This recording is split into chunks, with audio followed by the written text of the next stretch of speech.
હરે કૃષ્ણ. તો શ્રી શ્રી રાધા ગોવિંદના ચરણમાં વંદન કરીએ. ભગવાનના શાશ્વત ભક્ત એવા અર્જુનજી, શિલા પ્રભુપાદજી, પરમ પૂજ્ય જયપ્રતાપ સ્વામીજી મહારાજ, પરમ પૂજ્ય નામાનિષ્ઠા પ્રભુજીને વંદન કરી એમની પાસેથી યાચના કરી કે આ જે દિવ્ય જ્ઞાન લેવલ 2 ની આપણે શરૂઆત કરી છે, દિવ્ય જ્ઞાનમાં હજી ઊંડે ઉતરવાની શરૂઆત કરી છે, એ આપણે સારી રીતે સમજી શકાય અને આત્મસાત કરી શકીએ એના માટે પ્રાર્થનાઓ કરીશું. મંગલાચરણની બધાને વિનંતી છે કે મ્યુટ રહીને પોતપોતાની જગ્યાથી મારી સાથે આ મંગલાચરણની પ્રાર્થનામાં જોડાવ, કારણ કે ખૂબ જરૂરી છે.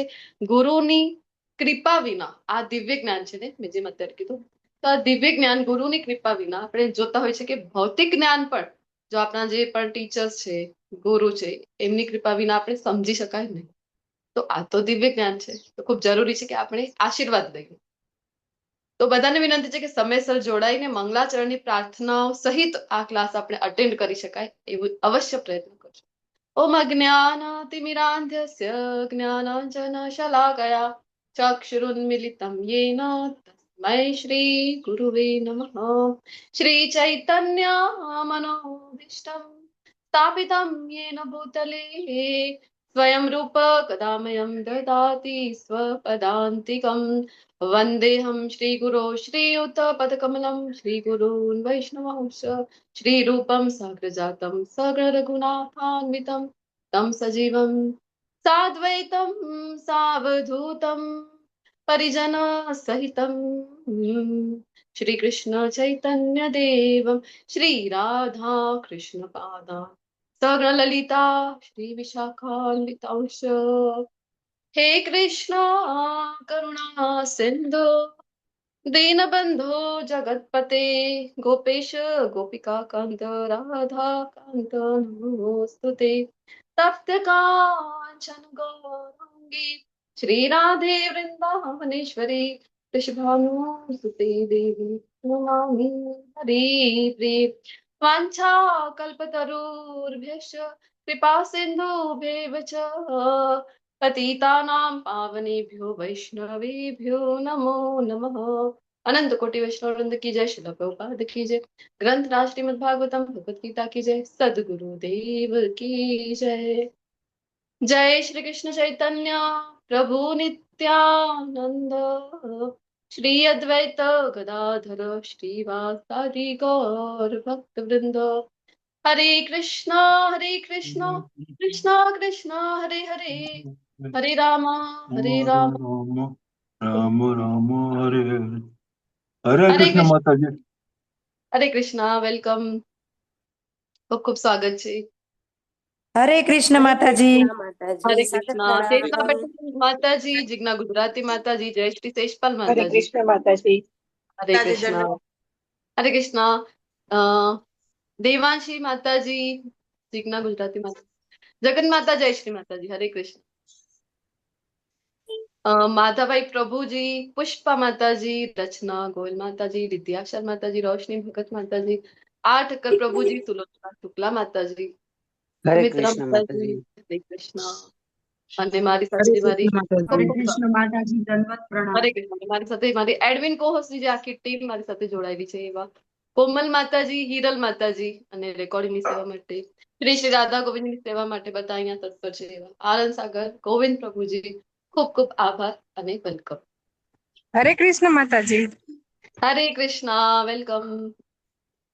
તો શરૂઆત કરીએ આજના અધ્યાયની. અધ્યાય 2 ભગવદ્ ગીતા અને ગીતાનો સાર.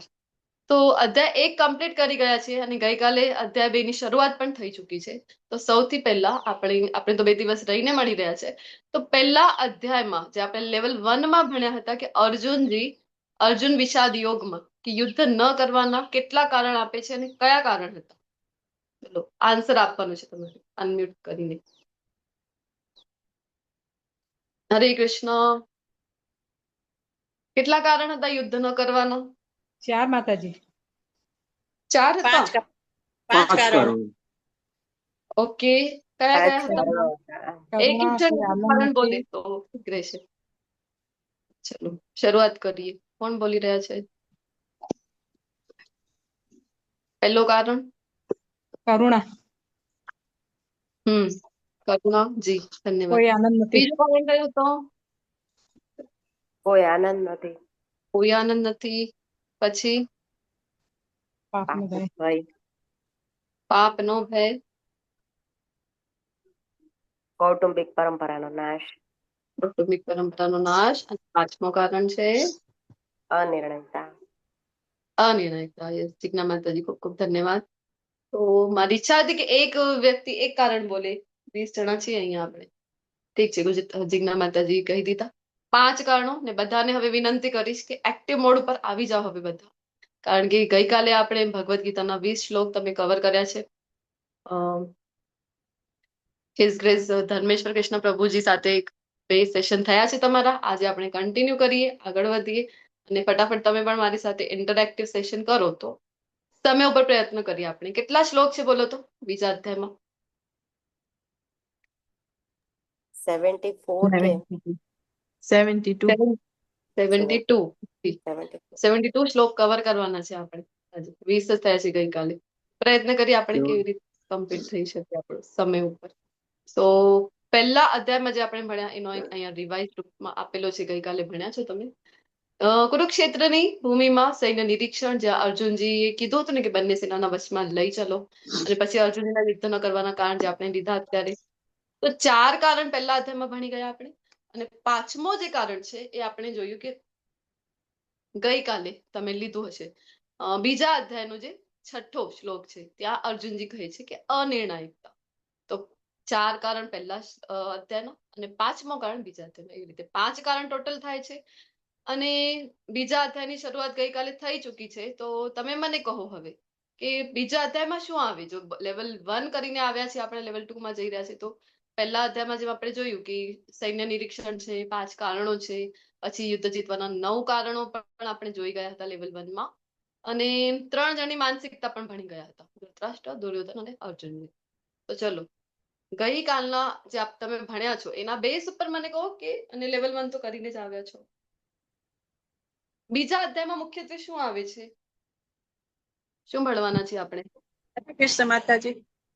હરે કૃષ્ણ. હું શરીર નથી, આત્મા છું. ઓકે, જી માતાજી, ધન્યવાદ. સમગ્ર હા. ગીતાનો સાર આપણે ભણવાના છે. જી રાજેન્દ્ર પ્રભુજી, ખૂબ ખૂબ ધન્યવાદ. શરણાગતિ. ભગવદ ગીતામાં જે આવવાના છે વિષયો, આમ જોવા જઈએ તો બધાના ગ્લિમ્સ અહીંયા, બધાના ઝાંખી રૂપે આપણે જોવાના છીએ. હેન્ડરેસ છે મારી પાસે જીજ્ઞા માતાજીનો. બોલો માતાજી. માતાજી, એમાં 5 પાર્ટમાં ડિવાઈડ કરેલો છે ને આખા અધ્યાયને. એક સાંખ્ય યોગ, બુદ્ધિ યોગ, ત્રીજું છેલ્લે શરણાગતિ આવે છે. વચ્ચેના 2 ભૂલી ગઈ છે માતાજી. કાલે બુદ્ધિ યોગ સુધી કરેલું હતું પ્રભુજીએ. અચ્છા, જી ધન્યવાદ. હા, તો હજી ચેતના માતાજીનો હેન્ડરેસ છે. ધન્યવાદ જીજ્ઞા માતાજી. હરે કૃષ્ણ. હરે કૃષ્ણ. અર્જુનને યુદ્ધ ન કરવાના 5 કારણોનો જવાબ બીજા અધ્યાયમાં છે. જી, ઇન શોર્ટ અગર આપણને જણાવવાનું હોય તો ખૂબ ખૂબ ધન્યવાદ ચેતના માતાજી. તો 5 કારણો આપી દીધા પહેલા તેમાં ભણી ગયા હતા. તો 5 કારણ જે પ્રશ્નો છે અર્જુનજીના મેઇન, કે જેના માટે યુદ્ધ કરવા તૈયાર નથી અર્જુનજી, વિષાદ કરી રહ્યા છે, તો બધાનો જવાબ છે ભગવાન આજના બીજા અધ્યાયમાં આપી રહ્યા છે. બીજા અધ્યાયમાં અહીંયા આપેલું છે કે ભગવાનની શરણાગતિ સ્વીકારે છે અને દિવ્ય જ્ઞાન ભગવાન આપે છે. તો શરણાગતિનો શ્લોક કયા નંબરનો છે ને કયો છે, કોઈને કંઠસ્થ હોય તો ગાઈ શકે છે. હરે કૃષ્ણ. ગઈકાલનો શરૂઆત કરી છે. કાર્પણ્ય દોષો. કાર્પણ્ય દોષો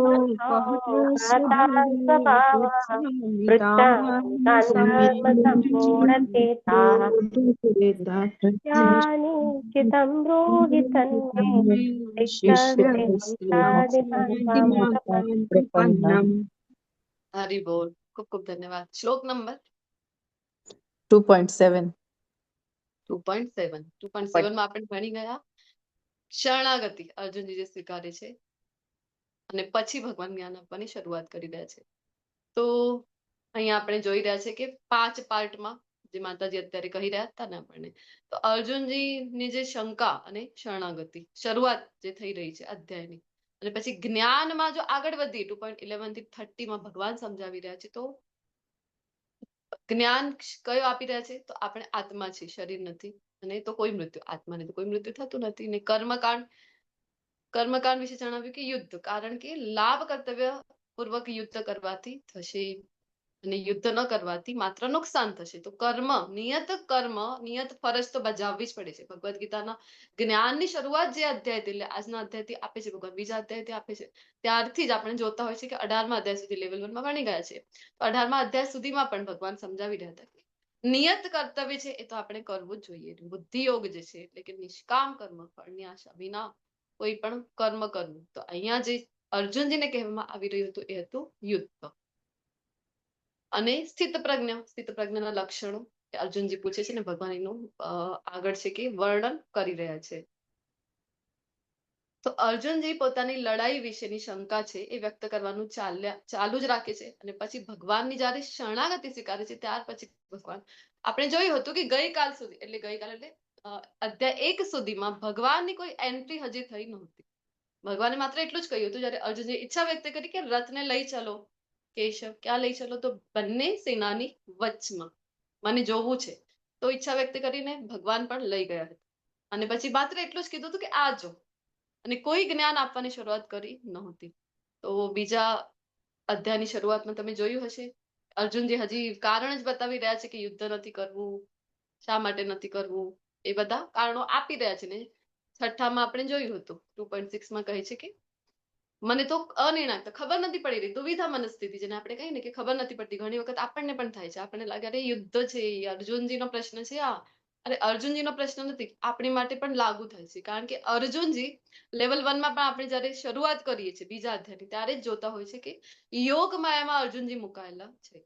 એટલા માટે અર્જુનજી વિષાદ કરે છે. વાસ્તવમાં અર્જુનજી કોઈ ડરતા નથી, કોઈ યોદ્ધાથી ડરી રહ્યા નથી. કારણ કે આની પહેલા પણ યુદ્ધ કરી ચુક્યા છે અને જીતી ચુક્યા છે. વિરાટ યુદ્ધ જયારે થયું હતું, અજ્ઞાતવાસ પૂર્ણ થયું, એ સમયે આખી આ જ હસ્તિનાપુરની સેના આવી હતી કે નહીં. પિતામહ ભીષ્મ હતા એ સમયે, દ્રોણાચાર્ય પણ હતા, કર્ણય હતું. આ બધા સમક્ષ ઓલરેડી લડી ચુક્યા છે, ઓલરેડી વિજય પ્રાપ્ત કરી ચુક્યા છે. તો એવું નથી કે અર્જુનજી કોઈ ડરી રહ્યા છે ને એટલા માટે યુદ્ધ કરવા ના પાડી છે. તો એ જ હતું કે અર્જુનજી જે વિષાદમાં આવી ગયા છે કારણ કે ભગવાનની ઈચ્છા હતી કે આ જ્ઞાન આપે. હવે આપણા જેવા લોકો જે ભવિષ્યમાં આવે અને કહે કે આ જ્ઞાન ક્યાં અપાયું છે, ભગવદ્ ગીતાનું આવું દિવ્ય જ્ઞાન અપાયું છે, અરે કોઈ કોન્ફરન્સ હોલ જેવો એક મસ્ત સરસ મજાની ગુફા હતી શાંતિપૂર્ણ, ત્યાં અપાયેલું હતું જ્ઞાન. કારણ કે જ્ઞાન આપવા માટે તો આવું જોઈએ ને, પીસ જગ્યા છે એ પણ શાંતતા યુક્ત જોઈએ, વ્યક્તિનો સ્ટેટ ઓફ માઇન્ડ પણ જોઈએ કે સાંભળવા માટે તૈયારી છે. કારણ કે ભગવાન પણ આપણે જો આગળના શ્લોકમાં તમે જોયું 2.7 માં જયારે શરણાગતિ સ્વીકારી અર્જુનજી, એ જ પછી જ્ઞાન આપવાની શરૂઆત કરી હતી. તો એવું થઈ શકે ભવિષ્યમાં કે આવી શાંત ગુફામાં જ્ઞાન અપાયું ભગવદ્ ગીતાનું, તો આપણા જેવા લોકો જે ભવિષ્યમાં આવે કે અરે ગુફામાં જ્ઞાન લઈ લીધું હતું અર્જુનજીએ, અરે એમના જીવનમાં કેટલી શાંતિ હતી. અમારો જીવન, અમારા જીવનમાં તો દરેક ક્ષણે યુદ્ધ જેવી પરિસ્થિતિ છે, દરેક ક્ષણે દુવિધા મનસ્થિતિ છે, આ કરું કે પેલું કરું, આ રસ્તે જાઉં કે પેલા રસ્તે જાઉં. તો દરેક ક્ષણે યુદ્ધ જેવી પરિસ્થિતિ છે. અમારી પરિસ્થિતિ તો અર્જુનજી કરતા ખરાબ છે. તો આવું પ્રશ્ન જો આપણા મનમાં આવે તો ભગવાન કહે છે ઠીક છે, સૌથી ખરાબમાં ખરાબ પરિસ્થિતિ, કારણ કે જન્મ અને મૃત્યુ યુદ્ધમાં તમે જયારે જાઓ છો તો બંને નક્કી નથી કે ક્યારે તમારું મૃત્યુ થશે. કોઈ પણ ક્ષણે તમને મૃત્યુ છે એ આવી શકે છે. તો જન્મ મૃત્યુ જેવા અઘરા સિચ્યુએશનમાં યુદ્ધ જેવી પરિસ્થિતિ, આના કરતા વધારે કપરી કઈ પરિસ્થિતિ હોઈ શકે.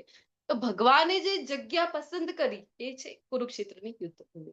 કે ચલો આવો યુદ્ધ જેટલી ખરાબ તો પરિસ્થિતિ નહીં છે ને તમારા જીવનમાં, તો આ યુદ્ધ કેવું હતું કુરુક્ષેત્રનું કે વિશ્વ યુદ્ધ જેવું હતું. આપણે હિસ્ટ્રીમાં ભણ્યા છે ને કે 2 વર્લ્ડ વોર થઈ ચુક્યા છે અત્યાર સુધીમાં, હિસ્ટ્રીમાં ભણતા હોય છે. વર્લ્ડ વોર એટલે કે બધા જ દેશ જેમાં સંમિલિત થાય છે. તો આ તો વિશ્વ યુદ્ધ જેવું જ હતું. વિશ્વ યુદ્ધ કરતા કોઈ એવી અઘરી ને કપરી પરિસ્થિતિ હોઈ શકે નહીં. ત્યાં જઈને ભગવાન આ જ્ઞાન આપી રહ્યા છે. તો આ કોના માટે છે? અર્જુનજી આપણને બધાને રિપ્રેઝેન્ટ કરી રહ્યા છે. શું કામ આપણે શરૂઆતમાં જયારે શ્રી શ્રી રાધા ગોવિંદજીને વંદન કરીએ છીએ એ સમયે અર્જુનજીને પણ વંદન કરીએ છીએ, કારણ કે એમના જ લીધે આ જે દિવ્ય જ્ઞાન છે એ આપણને મળ્યું છે. ભગવાનની લીલા છે એટલે યોગ માયામાં મુકાયેલા છે. આપણે ઘણા બધા ઉદાહરણો લેતા હોય છે લેવલ 1 ની શરૂઆત જયારે કરીએ અને અધ્યાય 2 ની ત્યારે જોતા હોય છે કે અર્જુનજી અને બીજા બધા જેટલા પણ ભક્તો છે ભગવાનના, કે માતા થઈ ગયા વ્રજમાં જેટલા પણ ભક્તો છે ભગવાનના, બધા પ્રિયજનો છે, બધા વ્રજવાસીઓ છે, તો બધાને ભગવાન યોગમાયામાં મૂકતા હોય છે. કારણ કે જયારે કાલિયા દમનની જયારે લીલા થાય છે, વિચાર કરો, આટલો ઝેરીલો સર્પ છે અને ભગવાન તો કેટલી સમય સુધી પાણીમાં રહ્યા, યમુના નદીમાં રહ્યા, એની સમક્ષ એનું તો કહેવાય છે ને કે ઝેરનો એટલો પ્રભાવ હતો કાલિયાનાગના કે ઉપરથી જ એ એરિયામાં જે ઇલાકાને હડપી લીધો હતો કાલિયાનાગે. તો એ ઇલાકાની ઉપરથી એરિયાની ઉપરથી પણ કોઈ પક્ષી પણ જાય ને તો એનું પણ મૃત્યુ થઈ જતું હતું, કારણ કે શ્વાસના થ્રુ પણ એ વિષ છે એ જતું હતું. આવા વિશેલા નદીમાં, યમુનાજીના એ ભાગમાં જ્યારે ભગવાન શ્રી કૃષ્ણ છે એ પ્રવેશ કરે છે, આટલો સમય ત્યાં છે, પછી સરસ મજાની ભાગવતમાં સ્તુતિ આવે છે, આપણે ભક્તિ સદાચારમાં લીધી હતી કે નાગ પત્નીઓ જે છે, કાલિયાનાગની જે પત્નીઓ છે, એમના દ્વારા ભગવાનની જે સ્તુતિ કરાયેલી છે તો એ સ્તુતિ કરે છે, અને આટલો સમય એને પરાસ્ત કર્યું, અને પછી જયારે ઉપર આવ્યા, વિચાર કરો, અને પછી ભગવાન પણ કેવા છે, તો ભગવાન તો બેસ્ટ આર્ટિસ્ટ છે. બેસ્ટ આર્ટિસ્ટ ને કેવું હોય કે થોડી ઓડિયન્સ જમા થાય તો મજા આવે. ભગવાન પણ બધા વ્રજવાસીઓ જ્યાં સુધી જમા નથી થતા ત્યાં સુધી પોતાનો કલાનું પ્રદર્શન કરતા નથી. બધા જેમ જોયું છે કે બધા વ્રજવાસીઓ આવી ગયા, ચલો હવે સરસ મજાનું નૃત્ય કરી રહ્યા છે કાલિયાનાગની, ને આટલા વિષવાળા જળથી જયારે આવી ગયા છે બહાર અને કાલિયાનાગને પરાસ્ત કરીને આવ્યા છે, તો એ સમયે વ્રજવાસીઓ શું કરે છે? વ્રજવાસીઓને થાય છે કે અરે અરે ટુવાલ લઈ આવો, ટુવાલ, અરે અમારો લાલાને તો જો અને શરદી થઈ જશે, અને એના જે અંગ છે એ લૂછે છે. વિચાર કરો, કારણ કે બધા અહીંયા યોગ માયામાં મુકાયેલા છે. આવી બધી લીલાઓ થતી હોય છે. આપણે જોતા હોય છે ને કે કંસને મારી નાખે તો બધા એમના મિત્રો શું કહે, અરે કંસ ચાણ મુષ્ટિને મારવામાં, ઓય કનૈયા આમાં કોઈ મોટી વાત છે નહીં, અમારી સાથે બબ્બે હાથ કર તો તને માની અમે તો. પછી સાચે જ એ જ યુદ્ધ મેદાનમાં બધા ગોપબાળો આવે અને કનૈયા સાથે એમનું યુદ્ધ થાય, અને જે ગોપબાળો છે, જે મિત્રો છે, મધુમંગલ છે, શ્રીધામા છે, એ જ લઈને તોષ સખા છે, એ કનૈયાને ઉચકીને પછાડી દે છે, અને પછી એમના મિત્રો કહે છે, જોયું કનૈયા, તારામાં કઈ દમ નથી, અમારી સાથે શું તો પરાસ્ત થઈ ગયો. તો એવી બધી લીલાઓ કરે છે, કારણ કે યોગ માયામાં મુકાયેલા છે. તો સેમ વે અહીંયા અર્જુનજી પણ યોગ માયામાં હતા. આપણા બધા રિપ્રેઝન્ટ અહીંયા અર્જુનજી કરે છે કે આપણી જીવનમાં જયારે જયારે આવી કપરી પરિસ્થિતિ છે, આવી યુદ્ધ જેવી અઘરી પરિસ્થિતિ છે, અરે જીવન અને મૃત્યુ જેવી પરિસ્થિતિ પણ છે, તો શું કરવું જોઈએ? અનિર્ણાયક દુવિધા મનસ્થિતિ, તો ત્યારે શું કરવું જોઈએ? અર્જુનજી આપણને શીખડાવી રહ્યા છે, ત્યારે આ કરવું જોઈએ. કાર્પણ્ય દોષોપહત સ્વભાવ પૃચ્છામિ ત્વામ ધર્મ સમૂઢચેતા યશ્રેયસ્યાનિશ્ચિતં બ્રૂહિ તન્મે શિષ્યસ્તેહમ અહમ શાધિમાન ત્વામ પ્રપન્નમ. કે હવે મને ખબર નથી પડી રહી, હે મારા નાથ, કે હું શું કરું આવી પરિસ્થિતિમાં. હું ભૂલી ગયો છું મારો જે કર્તવ્ય છે, કરવા યોગ્ય જે છે ને નથી. તો હવે હું શિષ્ય છું ને આપ ગુરુના સ્થાને, અને કૃપા કરીને મને માર્ગદર્શન આપો, મને ઉપદેશ આપો. અર્જુનજી જયારે એવી વિનંતી કરે છે, અર્જુનજી જયારે પ્રપન્નમ એટલે શું બોલો તો?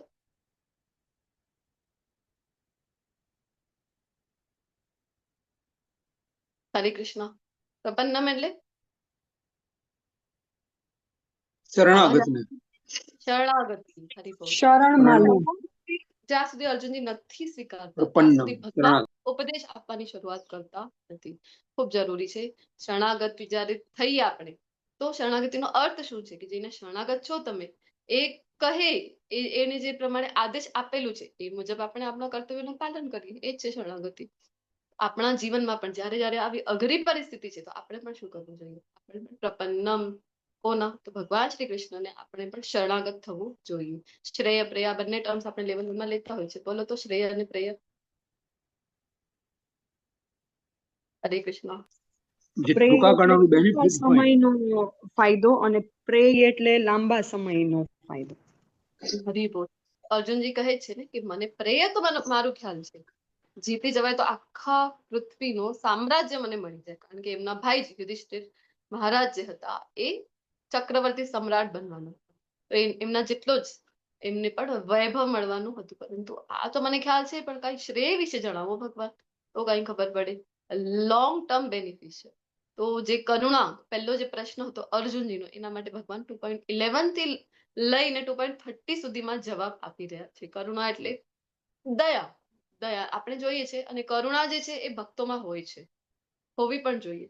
પરંતુ અહીંયા જે કરુણા અર્જુનજી બતાવી રહ્યા છે એ ભગવાન કહે છે કે કરવા યોગ્ય છે નહીં. એવી રીતે સમજાવે છે આજના અધ્યાયમાં. આપણે જોઈશું પહેલા જવાબ પ્રશ્નનો જવાબ જ્યારે આપે છે ને પહેલો શ્લોક કહે છે તો અશોચાનંદ શોચસ્ત્વમ, કે હે અર્જુન, આમ તો વિદ્વાનો જેવી મોટી મોટી વાતો કરી રહ્યો છે અને જેનો શોક કરવા યોગ્ય નથી એનો શોક કરી રહ્યો છે. ગતાસૂન એટલે કે જે પ્રાણ છોડીને ગયા છે તો ઓલરેડી ગયા છે, ઓલરેડી ડેડ છે, તો શું કામ એના માટે ચિંતા કરવી. અગતાસૂન અથવા તો જે કોઈ જીવિત છે એમના માટે પણ બંને જ કેસમાં કહે છે કે શોક કરવાનું કોઈ કારણ છે નહીં. આમ તો વિદ્વાનો જેવી વાતો કરે છે પણ જેના માટે શોક કરવા યોગ્ય નથી એનો શોક કરી રહ્યો છે તું. આમ કહીને આપણે જોયું હતું કે અર્જુનજીને ભગવાન છે એ ઠપકો પણ આપે છે. શું કામ? તો એનું કારણ શું કહે છે કે એવો કોઈ સમય નહોતો કે આપણે બધા નહોતા. કારણ કે આપણે બધા જે ફોર્મની વાત અહીંયા ભગવાન કરી રહ્યા છે એ કયું હતું જે તમે લોકો ગઈકાલે ભણ્યા. ભગવદ્ ગીતાનું જે બેસિક ટીચિંગ છે અને ખૂબ મહત્વપૂર્ણ છે. અને તમે ગમે ત્યાં જાઓ તમને લાગશે કે ભૌતિક જગતમાં અને મોટી મોટી યુનિવર્સિટીમાંથી અમે તો લઈ આવ્યા છે સર્ટિફિકેટ, જો ત્યાંથી અમે તો ડિગ્રી લઈ આવ્યા છે, પરંતુ બધું જ તમને શીખવાડવામાં આવશે. બધી જ મોટી મોટી ઘણી બધી યુનિવર્સિટી છે, પરંતુ આ જે બેસિક જ્ઞાનની શરૂઆતથી ભગવદ્ ગીતાની થઈ રહી છે ને આ જ્ઞાન તમને ક્યાંય પણ શીખવાડવામાં આવશે નહીં. કયું જ્ઞાન છે આ? ભગવદ્ ગીતાની પહેલી ટીચિંગ કઈ છે બોલો તો? આપણે આત્મા છીએ, શરીર નથી. શરીર નથી, આત્મા છે. શરીર નથી અને આત્મા છે. તો દેહિનોસ્મિન થા દેહે કૌમારમ યૌવનમ જરા તથા દેહાંતર પ્રાપ્તિર ધીરસ્તત્તન મુહ્યતે. તો દેહાંતર નાનપણમાં એ જ હતા, કુમાર અવસ્થામાં પણ અલગ અલગ પરિવર્તન થાય છે, પરંતુ આપણે જે હતા એ જ છીએ. તો 2.20 સુધી આઈ થિંક ભણી ગયા છો તમે. આત્મા વિશે હજી ભગવાન જે છે આત્માના ગુણધર્મો બધા દર્શાવે છે. સ્ટાર્ટિંગ જે બેસિક ટીચિંગ છે ત્યાં ન જાયતે મ્રિયતે વા કદાચિન્નાયમ ભૂત્વા ભવિતા વા ન ભૂય અજો નિત્ય શાશ્વતોયમ પુરાણો ન હન્યતે હન્યમાને શરીરે. તો આત્મા માટે કોઈ જન્મ નથી ને મૃત્યુ નથી. તો અહીંયા ભગવાનજી આપણને સમજાઈ રહ્યા છે. કારણ કે જો કોઈ આપણને પૂછે ડેટ ઓફ બર્થ કઈ છે તમારી બોલો, તો આપણે તરત જ ડેટ ઓફ બર્થ કઈ જણાવતા હોય છે. આપણે કહી દઈએ કે ચલો આ ડેટ છે, આ મંથ છે ને આ યર છે, તો જણાવી દઈએ આપણે ડેટ ઓફ બર્થ. પણ વાસ્તવમાં જે ડેટ ઓફ બર્થ આપણે ડીઓબી જણાવી રહ્યા છે એ કઈ છે, આ શરીરમાં ક્યારથી છે એની છે. પરંતુ જો કોઈ આપણને પૂછે કે તમે અસ્તિત્વમાં ક્યારથી છો આત્મા સ્વરૂપમાં, તો કોઈ પણ શાસ્ત્રમાં આપણને એનું પ્રમાણ નથી મળતું આત્મા ક્યારથી અસ્તિત્વમાં છે. કોઈ આપણને જો પૂછે કે સૂર્યપ્રકાશ ક્યારથી અસ્તિત્વમાં છે, તો આપણે શું કહીશું? અરે સૂર્ય જ્યારથી અસ્તિત્વમાં છે ત્યારથી એનો પ્રકાશ છે.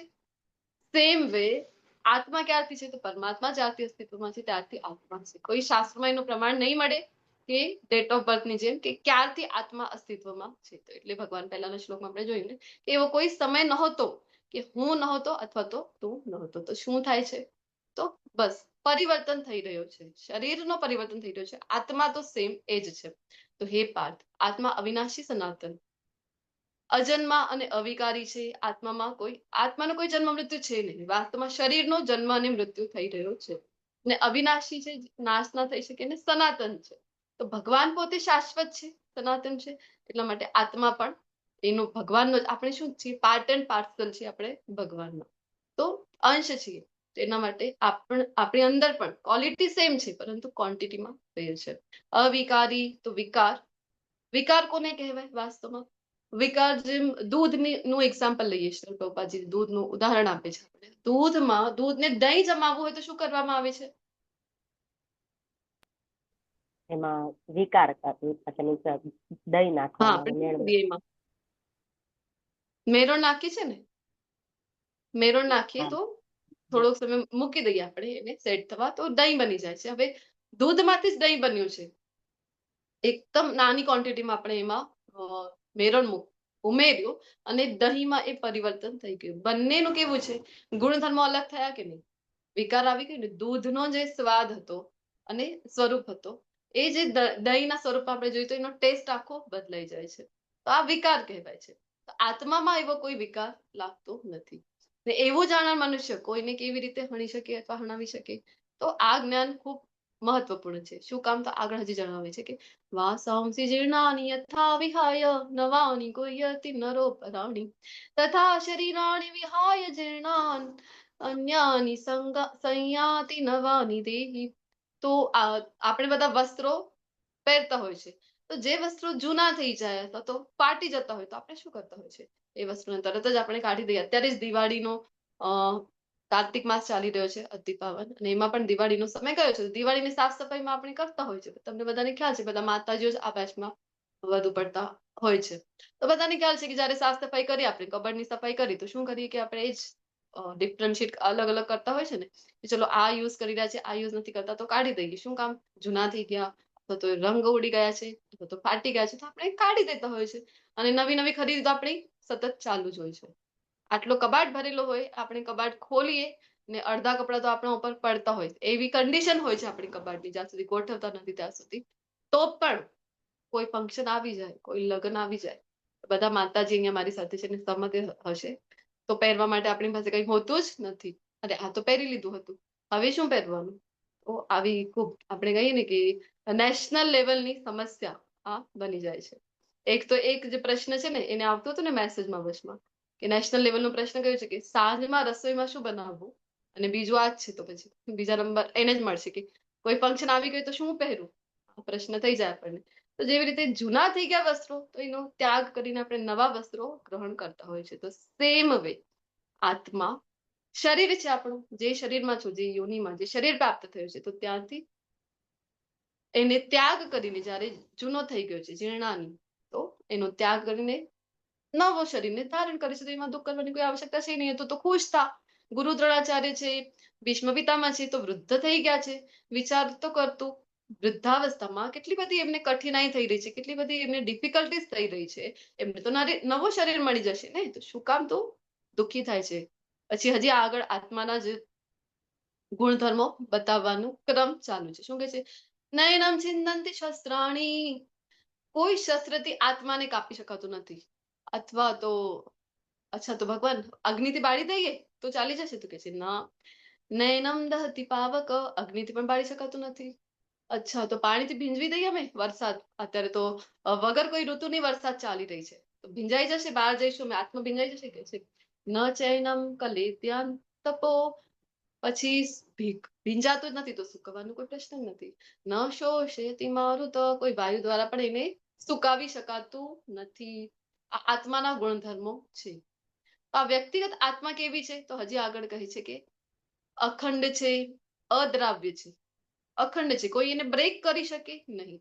અને આત્માની સાઈઝ આપણે શ્રીલા પ્રભુપાદજી જે આપણને ભાવાર્થમાં આપે છે, અહીંયા ભગવદ્ ગીતાના બીજા અધ્યાયમાં શ્વેતાશ્વર ઉપનિષદનો એક શ્લોક કોટ કરીને, તો શું છે આત્માનો સાઈઝ? બોલો તો. વાળના અગ્રભાગના 10,000માં ભાગ જેટલું. જી, તો વાળ જે છે આપણો, વાળના અગ્રભાગનો 10,000મો ભાગ, એટલે વિચાર કરો કે કેટલો સૂક્ષ્મ છે. આપણને લાગે કે આત્મા છે તો આપણે જોઈ શકતા નથી. આવું કેમ? કારણ કે સૂક્ષ્મ એટલો છે. શ્વેતાશ્વર ઉપનિષદનો કોટ કરે છે ભગવદ્ ગીતામાં પ્રભુપાદજી. લોક અત્યારે નથી મળી રહ્યું મને.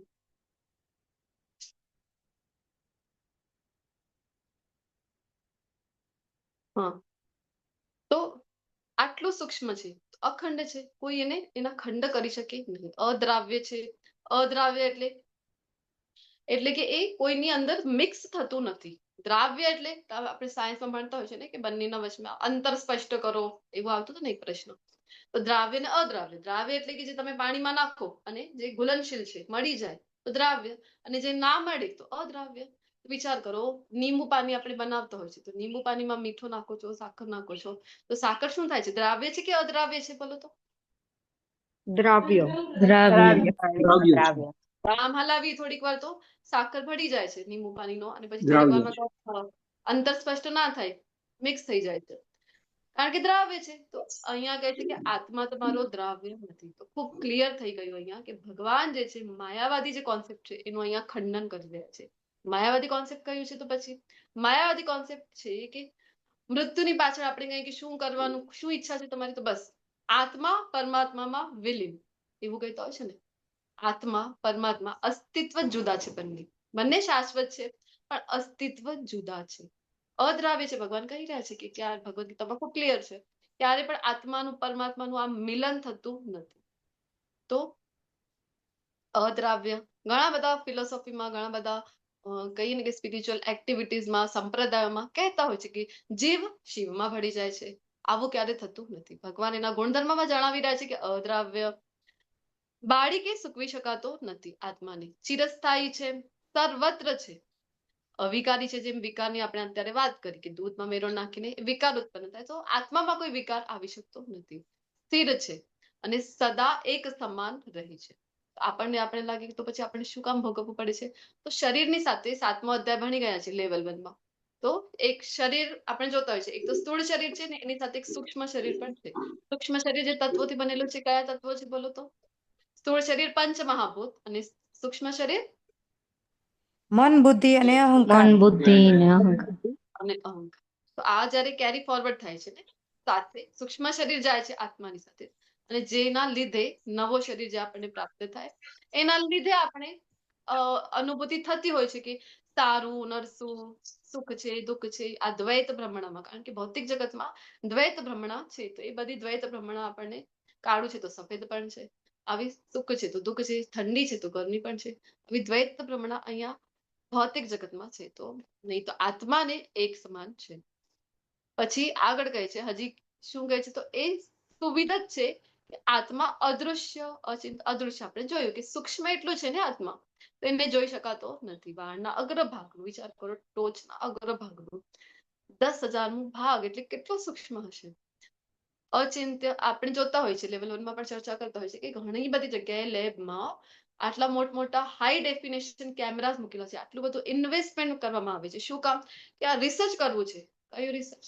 તો કોઈ વ્યક્તિ મૃત્યુશૈયા ઉપર છે તો કેવી રીતે, કારણ કે હવે આત્માને તો જે આપણું કહેવાય કે ભૌતિક વિજ્ઞાન છે એ પણ માનતું થઈ ગયું છે. તો જોવું છે અમને કે શરીરમાંથી આત્મા કેવી રીતે નીકળે છે. તો એ રિસર્ચ કરવા માટે હાઈ ડેફિનેશન કેમેરા લાગેલા છે, બધું રિસર્ચ કરે છે, પણ આજ સુધી એને પકડી શક્યા નહીં. કોઈ કેમેરાના લેન્સને એને પકડી શક્યું નથી કે આત્મા કેવી રીતે નીકળે છે. અને આપણે 15મા અધ્યાયમાં લેતા હોય છે કે કોણ આ જ્ઞાન ચક્ષુ જ્યાં સુધી નથી ત્યાં સુધી તમે જોઈ શકતા નથી. તો કોણ પશ્યતિ વિમૂઢાનાનું પશ્યંતી. તો કોણ પશ્યંતી? પશ્યંતી જ્ઞાન ચક્ષુષ, કે મૂર્ખ લોકો એ જોઈ શકશે નહીં. તો કોણ જોઈ શકશે કે કેવી રીતે આત્માનું પરિવર્તન થાય છે? જ્ઞાન ચક્ષુ જેની પાસે છે. જ્ઞાન ચક્ષુ ક્યારે મળે છે? ગુરુ કૃપાથી. આપણે ગુરુની શરણાગત છીએ તો જ્ઞાન ચક્ષુ મળે છે. શાસ્ત્રના શરણાગત છીએ તો જ્ઞાન ચક્ષુ આપણને મળે છે, તો આપણે જાણી શકીએ. અધરવાઇઝ કેટલું પણ આપણે રિસર્ચ કરી લઈશું તો કોઈ મોડર્ન સાયન્સ જે છે આપણું આ લેવલ સુધીના જ્ઞાનને પકડી શકશે નહીં. એટલું અદૃશ્ય છે, અચિંત્ય છે તથા અપરિવર્તનશીલ છે. આવું જાણ્યા પછી તારે શરીર માટે શોક કરવાનું તો કોઈ કારણ રહેતું નથી. હે મહાભાવ, જો તું એમ વિચારતો હોય કે આત્મા અથવા તો જીવનના લક્ષણો સદા જન્મે છે અને હંમેશને માટે મૃત્યુ પામે છે, તો પણ તારે શોક કરવાનું કોઈ કારણ નથી. જો તને લાગે છે કે તું જન્મ થતું હોય છે, ફરીથી જન્મ થાય છે, તો ફરીથી જન્મ થાય છે, તો એ આ પરિસ્થિતિમાં પણ તારે કોઈ શોક કરવાનું કારણ રહેતું નથી. તો પછી કારણ કે આપણે જોતા હોય છે ને, સાયન્સની વાત કરી રહ્યા છે, મોડર્ન સાયન્સ, તો આત્માને પણ માને છે પરંતુ એનર્જીના ફોર્મમાં માને છે ને, કે એનર્જી છે એક કોઈ તો એક વિશિષ્ટ એનર્જી શરીરની અંદર હોય છે. અને ફિઝિક્સમાં આવે છે કે નહીં, એ શું કહેતા હોય છે? એનર્જીને ક્યારે પણ નાશ થાય છે બોલો તો? આત્મા શબ્દમાં પણ માને, એનર્જીમાં માનતા હોય છે આજે મોડર્ન સાયન્ટિસ્ટ. એનર્જીનો નાશ થતો નથી, એનું સ્વરૂપ બદલી શકાય છે. કન્વર્ટ કરી શકાય એકમાંથી બીજામાં. એનર્જી જી. કાન્ટ બી ડિસ્ટોર્ડ, નેવર રૂપાંતર બી કરી શકાય છે. જી, ખૂબ ખૂબ ધન્યવાદ. તો એનર્જી ક્યારે પણ નાશ પામતી નથી, ક્યારે પણ એનો નાશ થતો નથી. તો શું થાય છે? તો ફોર્મ ચેન્જ એનું થતું હોય છે. એક ફોર્મમાં છે એનર્જી, બીજા ફોર્મને પ્રાપ્ત કરી શકે છે. તો મોડર્ન સાયન્સ પણ માને છે. તો જાતસ્ય હિ ધ્રુવો મૃત્યુર ધ્રુવમ જન્મ અમૃતસ્ય ચ, કે જેણે જન્મ લીધું છે એને માટે તો મૃત્યુ ફરજિયાત છે, નિશ્ચિત જ છે. આ લોકનું નામ જ આપણે ચર્ચા કરી હતી કે લોકનું નામ જ મૃત્યુલોક છે. તો જ્યારે જન્મ ફિક્સ છે, ધ્રુવ એટલે અટળ, તેને કોઈ ટાળી શકે નહીં. જેવી રીતે જન્મ અટળ છે, ધ્રુવ છે, એવી રીતે મૃત્યુ પણ ધ્રુવ છે. અને પછી આગળ કે છે તસ્માત પરિહાર્યે ન ત્વમ શોચી તુમર્હસી. તો જો મરણ પછી પુનર્જન્મ પણ ફિક્સ થાય છે. ઘણા લોકો કહે છે ને કે જિંદગી ના મિલેગી દોબારા. અરે જે છે અત્યારે જીવી લો ને, અરે મજા કરો મજા. આ શું ભગવદ ગીતા લઈને બેસી ગયા છો? આ જો તો ખરા આજુબાજુના લોકો કરે છે શું, કેવી કેવી મૂવી જોવા જતા હોય છે. કઈ કઈ મૂવીઝ આવે છે? સૈયારા આવીને ગઈ, પછી હામાં એવી કોઈક આવી છે ને મૂવી, આવી બધી મૂવી જોવા જતા હોય છે, જો બધા કેટલો એન્જોય કરે છે, અરે ક્યાં ક્યાં ફરવા જાય છે. દિવાળી હોલિડેઝ અત્યારે જ ફિનિશ થયા છે, તો દિવાળી હોલિડેઝમાં ક્યાં ક્યાં ફરવા જશે. અને તમે આ શું ભગવદ્ ગીતાનું જ્ઞાન લઈને બેસી ગયા છો? આમાં પણ કેટલી બધી વેબ સિરીઝ છે, નેટફ્લિક્સ ખોલો, કેટલી બધી વેબ સિરીઝ છે જોવા માટે. આ શું ભગવદ્ ગીતા લઈને બેસી ગયા છો? અરે મજા કરો, મજા. આ કરવાનું બધું આ થોડી સમય છે. આ બધું તો આપણે કરીશું રિટાયરમેન્ટની પાછળ, એવું કહેતા ઘણા લોકો મળે છે. આ બધાના જે મત છે ને, જિંદગી ના મિલેગી દોબારા, આનું ખંડન આ શ્લોક કરી રહ્યો છે. પુનર્જન્મ તો ફિક્સ છે, એ બીજા જ અધ્યાયમાં ભગવાન ભગવદ્ ગીતાના કહી રહ્યા છે. તો જેને આપણે તો ટાળી જ ન શકાય, જેને નિવારી જ ન શકાય, તો એવી વાતમાં શોક કરવાનો કોઈ અર્થ રહેતો નથી. બધા જીવો આરંભે અવ્યક્ત હોય છે,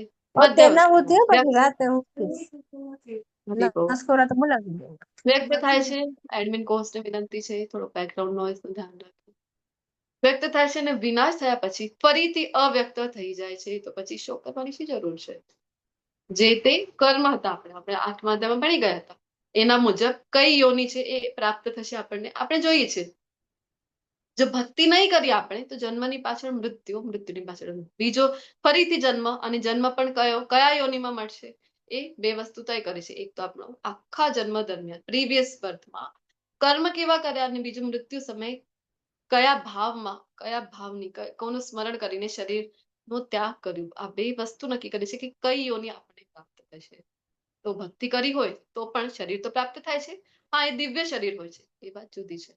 ભગવાન કહે છે કે પહેલા અવ્યક્ત છે, પછી જે તે કર્મ મુજબ યોની પ્રાપ્ત થાય છે, ને પછી ફરીથી મૃત્યુ પાછળ અવ્યક્ત, ફરીથી આ તો આખું ચક્ર જ છે. જન્મ મૃત્યુ એ ચાલ્યા કરે છે. ભૌતિક જગતમાં જ્યાં સુધી છીએ આપણે, ત્યાં સુધી આ ચક્ર માંથી નીકળવાનું છે. તો કોઈ આત્માને આશ્ચર્યના રીતે જોઈ છે, કોઈ તેનું આશ્ચર્ય તરીકે વર્ણન કરે છે, અને કોઈ તેના વિશે આશ્ચર્ય તરીકે સાંભળે છે.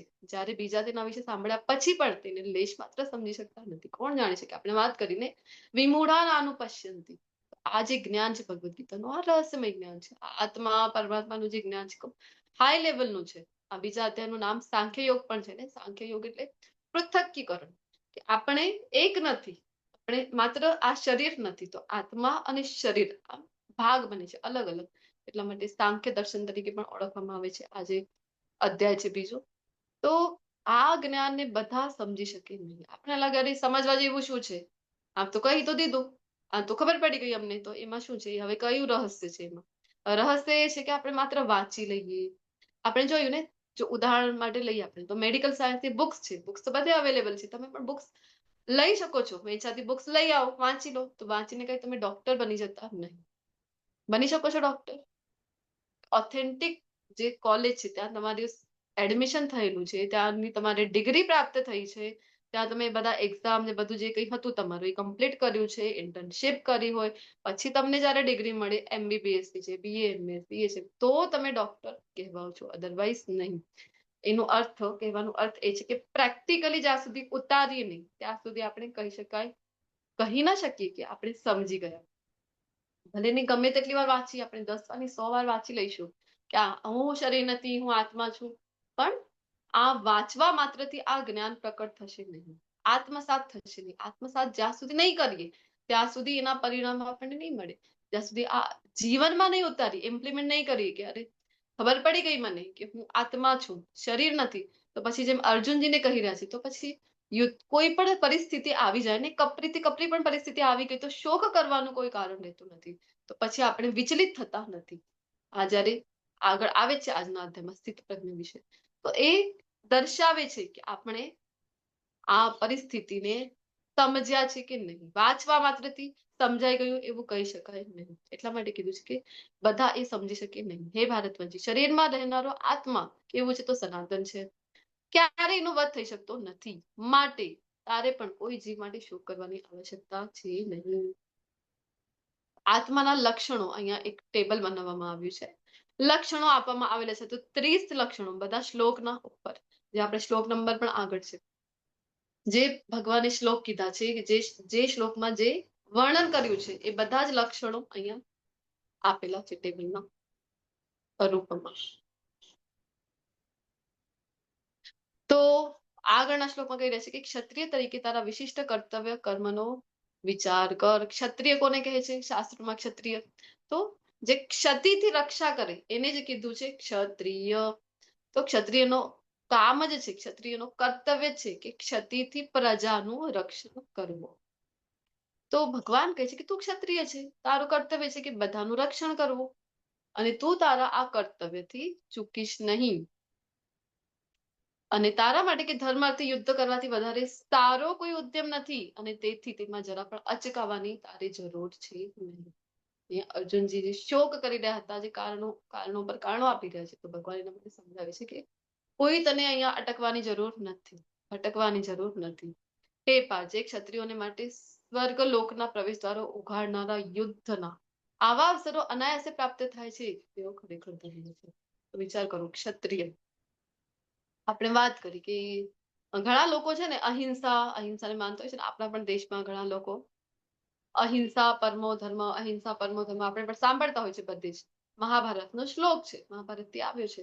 આ શ્લોકમાં કીધેલું છે અહિંસા પરમો ધર્મ.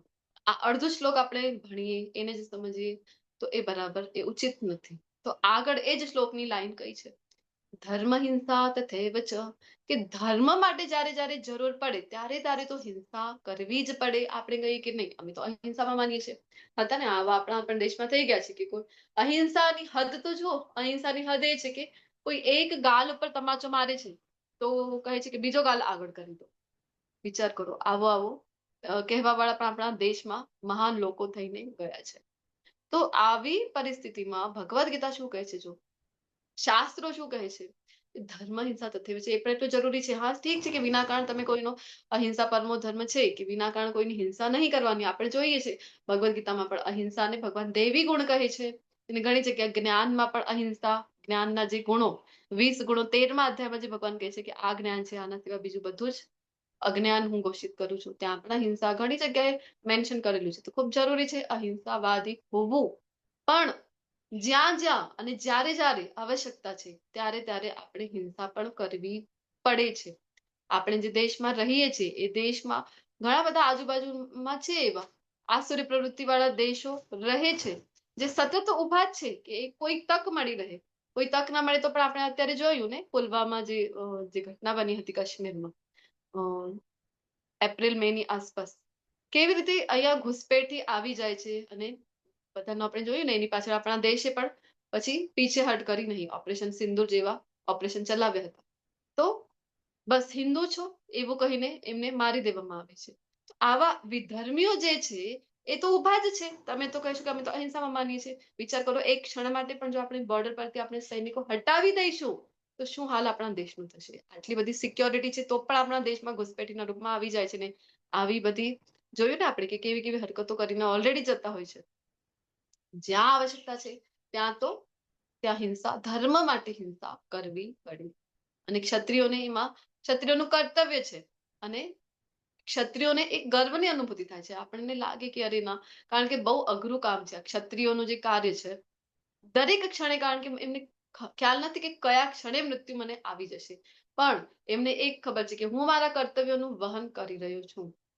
મારું કર્તવ્ય છે રક્ષણ કરવું, તો એ હું કરી રહ્યો છું. તો અહીંયા કહે છે કે સ્વર્ગના રસ્તા જે છે એ ખોલી દે છે. કયો કાર્ય? જે ક્ષત્રિયોનું કાર્ય છે ને, કે આપણે એટલા માટે કહીએ છીએ ને કે વીર ગતિને જે પ્રાપ્ત થાય છે એ તો સ્વર્ગમાં જતા રહે છે, શહીદ આપણે કહીએ છીએ. તો એ લોકોને પણ એ સન્માન લાગે છે ને, કે જે કોઈ પણ અહીંયા દેશ માટે જાન ગુમાવવાની પણ જયારે વાત આવે છે તો આ ક્ષત્રિયો ગર્વાન્વિત અનુભવ કરે છે. પોતાને, એમના પરિવાર વાળા છે એ ગર્વાન્વિત અનુભવ કરે છે. શું કામ આટલો ગૌરવ અનુભવ કરે છે? મૃત્યુને કોઈને ગૌરવ જેવું લાગે ખરું? પણ આ ક્ષત્રિયો છે તો કારણ કે અમે રક્ષણ અમારા દેશ માટે, અમારી માતૃભૂમિ માટે અમે અમારા પ્રાણ ગવાયા છે. તો એવી જ રીતે કહે છે કે અરે સ્વર્ગના દ્વાર ઉઘાડી દે ક્ષત્રિયોને. આપણે જોતા હોય છે કે ઘણી જગ્યાએ જે આપણી પણ આર્મી જે છે, આર્મીમાંથી ઓછા લોકો છે કે જેમને અવસર મળે કે બોર્ડર ઉપર રહીને વિદેશી વિધર્મીઓ સાથે લડવાનો અવસર મળે. ઘણી વખત શું થાય છે કે એમને સિક્યોરિટીમાં પણ મૂકી દેવામાં આવે છે કે પ્રધાનમંત્રી છે, કોઈ વિશિષ્ટ મંત્રી છે, કોઈ સીએમ છે કોઈ રાજ્યના, તો આ બધાની સાથે સિક્યોરિટીની જેમ લગાવી દેવામાં આવે છે. તો એમને વાસ્તવમાં જયારે પૂછવામાં આવે એમને ડ્યુટી ગમતી નથી. એમને કયું ગમે છે કે યુદ્ધ ભૂમિમાં જયારે એમ લડવાનો અવસર પ્રાપ્ત થાય છે, ભલે એને ખબર છે કે કોઈ પણ ક્ષણે મૃત્યુ મને આવી જશે, તો પણ એ જે કાર્ય છે એ એમને ગમે છે. તો ભગવાન પણ એ સમજાવે છે, ક્ષત્રિય છે તું, તો સ્વર્ગના પણ દ્વાર ઉઘાડી દે છે. તો શું કામ તું અહીંયા શોક કરે છે? પાપનો ભય જે અર્જુનજીનો હતો, બીજો જે કારણ હતું કે પાપનો ભય માટે જો તું યુદ્ધ કરવાના તારા સ્વધર્મનું આચરણ નહીં કરે, પોતાની કર્તવ્યની ઉપેક્ષા કરશે, તો ઉલટાનું તું પાપી કર્મ કરી રહ્યું છે. અને તેથી યોદ્ધા તરીકેની તારી કીર્તિ પણ તારી ગુમાવવી પડશે. કીર્તિ તારી યાદ છે કે નહીં અર્જુન? તારી કીર્તિ કેટલી છે એ યાદ કર. થોડાક સમય પૂર્વે જ તો શિવજી સાથે તારું યુદ્ધ થયું હતું. આપણે લેવલ 1 માં ઘટના લેતા હોય છે કે નહીં, કે પાશુપતાસ્ત્ર જેવા, ગાંડીવ જેવા જે દિવ્ય અસ્ત્રો છે શિવજીએ પ્રદાન કર્યા. ક્યારે પ્રદાન કર્યા હતા? આપણે જોયું હતું કે વનવાસમાં જયારે હતા પાંડવો, અને ભગવાને જ કીધું હતું અર્જુનજીને કે શિવજીને પ્રસન્ન કરો દિવ્ય અસ્ત્ર માટે, કારણ કે ભગવાનને ગમે છે એમના ભક્તોને ગ્લોરીફાઈ કરો. તો શિવજી ત્યારે આવ્યા હતા એમની પરીક્ષા લેવા માટે, અને શિકારીના ભેષમાં. અને ત્યારે આપણે ચર્ચા કરતા હોય છે લેવલ 1 માં કે બંને વચ્ચે ઘમાસાન, એક ભોંડરને માર્યો, ઠીક છે, એના પરથી બંને વચ્ચે અર્જુનજી ને શિવજી વચ્ચે ઘમાસાન યુદ્ધ થયું હતું. અને અર્જુનજીના યુદ્ધ કૌશલથી શિવજી પણ પ્રસન્ન થયા. અને તારી કીર્તિ ક્યાં સુધી છે? કૈલાસ લોક સુધી છે. શિવજી ને પણ તે પ્રસન્ન કર્યા છે. અરે તારા જે પિતા છે ઇન્દ્રદેવ, એમનું તો સ્મરણ કર. ઇન્દ્રપ્રસ્થ રાજ્યની સમય એમને તારા યુદ્ધ કૌશલથી તે પ્રસન્ન કરેલા છે. અને સ્વર્ગમાં પણ તમને ખ્યાલ છે ને, અર્જુનજી સ્વર્ગમાં પણ ગયા હતા, ત્યાંથી પણ દિવ્યાસ્ત્રની પ્રાપ્તિ થઈ છે એમને. ત્યાં પણ યુદ્ધ કરી આવ્યા હતા, સ્વર્ગમાં દેવતાઓના પક્ષમાં રહીને યુદ્ધ કર્યું હતું. સ્વર્ગલોક સુધી તારી તો કીર્તિ છે તારા યુદ્ધ કૌશલની.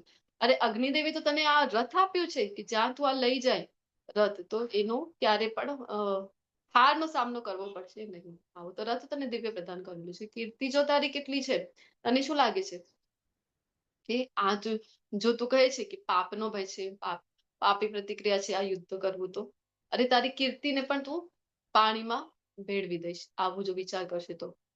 તો લોકો હંમેશા તારા અપયશનું વર્ણન કરતા રહેશે. તો ભગવાનને ગમે છે કે એમના ભક્તો જે છે એમનું ગ્લોરિફિકેશન. ભગવાન કહે છે અકીર્તિ અપી ભૂતાની, અકીર્તિ ચાપી ભૂતાની. કે તને શું લાગે છે કે બધા લોકો શું કહે છે કે વાહ અર્જુનજી, કરુણા હતી, અર્જુનજીમાં માનવું પડશે. કરુણા હતી એટલે યુદ્ધ છોડીને જતા રહ્યા. બધાનું વિચાર કર્યો અર્જુનજી. વાસ્તવમાં ભગવાનના ભક્તોમાં કરુણા ખૂબ હોય છે. પણ જે તારા શત્રુઓ છે એ આવું કઈ કહીને તારું સન્માન કરવાના નથી. એટલે ભગવાન કહે છે કે લોકો હંમેશા તારા અપયશનું વર્ણન કરતા રહે છે. અને સન્માન પાત્ર વ્યક્તિ માટે અપયશ તો મૃત્યુથી પણ વધારે ખરાબ છે. આપણે જોયું હતું દ્રુપદ રાજાની ઘટના જયારે લેતા હોય છે આપણે ડે 1 માં જ, ચેપ્ટર 1 માં, ગુરુ દ્રોણ અને દ્રુપદ રાજા. પછી જયારે ગુરુ દ્રોણના ઈચ્છાથી, આદેશથી પાંડવો પરાસ્ત કરીને જયારે દ્રુપદ રાજાને બંદી બનાવીને લઈ આવે છે, અને ગુરુ દ્રોણ એમને છોડી દે છે કે જાઓ છોડી દો એને, અને અડધું રાજ્ય હવે હું તને આપીશ. તો બંદી બનાવીને છોડી દેવું ક્ષત્રિયો માટે ખૂબ અપમાનજનક છે. એના કરતા તો લાગે કે મૃત્યુ આવી જાય તો સારું કહેવાય. તો કહે છે ભગવાન કે આવું અપયશ છે ને મૃત્યુ કરતા પણ ખરાબ છે. તું કેવી રીતે જીવી શકીશ આવા અપયશ સાથે, એવી અકીર્તિ સાથે? વિચાર તો કર જરા. તો એટલા માટે ભગવાન અહીંયા સમજાવી રહ્યા છે કે જે મહાન યોદ્ધાઓ તારા નામ તથા યશ વિશે બહુ ઊંચો અભિપ્રાય ધરાવે છે, પિતામહ ભીષ્મ, એમનું તો વિચાર કર જરા. એ બધાના જે મહાન યોદ્ધાઓ છે બધા તારું કેટલું સન્માન કરે છે. બધાના હૃદયમાં કેવો ભાવ છે અર્જુનજી વિશે કે અરે વાહ, અર્જુન તો મહાન યોદ્ધા છે. અને હવે તું યુદ્ધ નહીં કરે તો તેઓ તો માની લેશે કે ભયને કારણે રણ ક્ષેત્રે છોડી દીધું છે તે, અને તેથી તેઓ તને કાયર કરશે. તને શું લાગે છે કે વાહ વાહ કરુણાવાન હતા, અર્જુનજીને માનવું પડશે, આવું કહીને તારી સન્માન તારું કરવાનું છે? અરે નહીં નહીં નહીં. એ તો કહે છે કે અર્જુન તો ભગોડો હતો. અરે અર્જુન તો કાયર હતો, યુદ્ધ છોડીને જતો રહ્યો. અને આવી રીતે તારી જયારે અપકીર્તિ થશે, અકીર્તિ થશે, તો વિચાર કર તને કેવું લાગશે? મૃત્યુ કરતા પણ ક્ષત્રિયોને જયારે આવા વેણ સાંભળવા પડે તો મૃત્યુ કરતા પણ અઘરું એ લાગે છે. તો આવા તારા જે શત્રુઓ છે અનેક પ્રકારના કડવા વેણથી જયારે તારું વર્ણન કરશે અને તારા સામર્થ્યને ધિક્કારશે, તારા માટે આનાથી વધારે દુઃખદાયી બીજું કાંઈ પણ હોઈ શકશે નહીં. તો આવા કડવા વેણો જયારે કહી શકે અરે ભગોડો છે અર્જુન, અરે ડરી ગયો. અહીંયા મહાન યોદ્ધાઓ હતા ને ગુરુ દ્રોણની સમક્ષ, ભીષ્મ પિતામહ, અરે કારણથી ડરી ગયો. આવી રીતે જયારે કહે છે તો કેવું લાગશે તને? તો હે કુંતી પુત્ર, જો તું યુદ્ધમાં હણાઈ જઈશ, તું કહે છે કે કોઈ આનંદ નથી. અર્જુનજીનું એક કારણ છે કે કોઈ આનંદ નથી.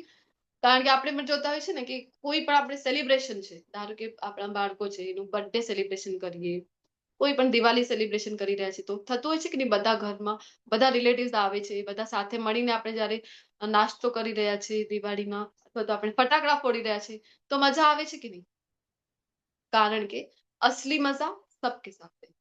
તો બધાને જ્યારે બોલાવીએ આપણે, જ્યારે બધાને આપણી ખુશીમાં સંમિલિત કરીએ છીએ, તો એ સમયે આપણને ખૂબ આનંદની અનુભૂતિ થાય છે. અર્જુનજીને હતું કે અરે આ બધું યુદ્ધ જીતી પણ લઈશું, આટલું રાજ્ય પ્રાપ્ત પણ કરી લઈશું, બતાવીશું કોને? બતાવવા માટે તો કોઈ જોઈશે કે નહીં? કાંઈક તમે કોઈ પ્રાપ્ત કરી લીધું, કાંઈક આપણે સોશિયલ મીડિયા પર શું કામ બધું પોસ્ટ કરતા હોય છે, કોઈક નાની નાની પણ અચીવમેન્ટ છે આપણી, તો તરત જ આપણે સર્ટિફિકેટ મૂકીએ સોશિયલ મીડિયા ઉપર, એનું કોઈ મેડલ છે તો એ મૂકતા હોય છે, આપણા બાળકોનું મૂકતા હોય છે. શું કામ? ગમે છે ને આપણને કે બધા સાથે બધા અપ્રિશિએટ કરે આપણને, બધા ખુશ થાય આપણી ખુશીમાં, બધા સંમિલિત થાય આપણી ખુશીમાં, તો એવું આપણને ગમે છે. તો અર્જુનજી એ જ કહી રહ્યા છે કે બતાવીશું કોને? કંઈ પણ આપણે નવી વસ્તુ લઈ આવી, નાના બાળકોને જોયું હશે તમે, કોઈ નવી વસ્તુ લઈ આવી, નવા કપડાં હોય તો તરત જ બધાને બતાવવા જતા હોય છે ઘરમાં કે જો આ વસ્તુ લીધી છે, મેં આ વસ્તુ લીધી છે, કરતા હોય છે કે નહીં?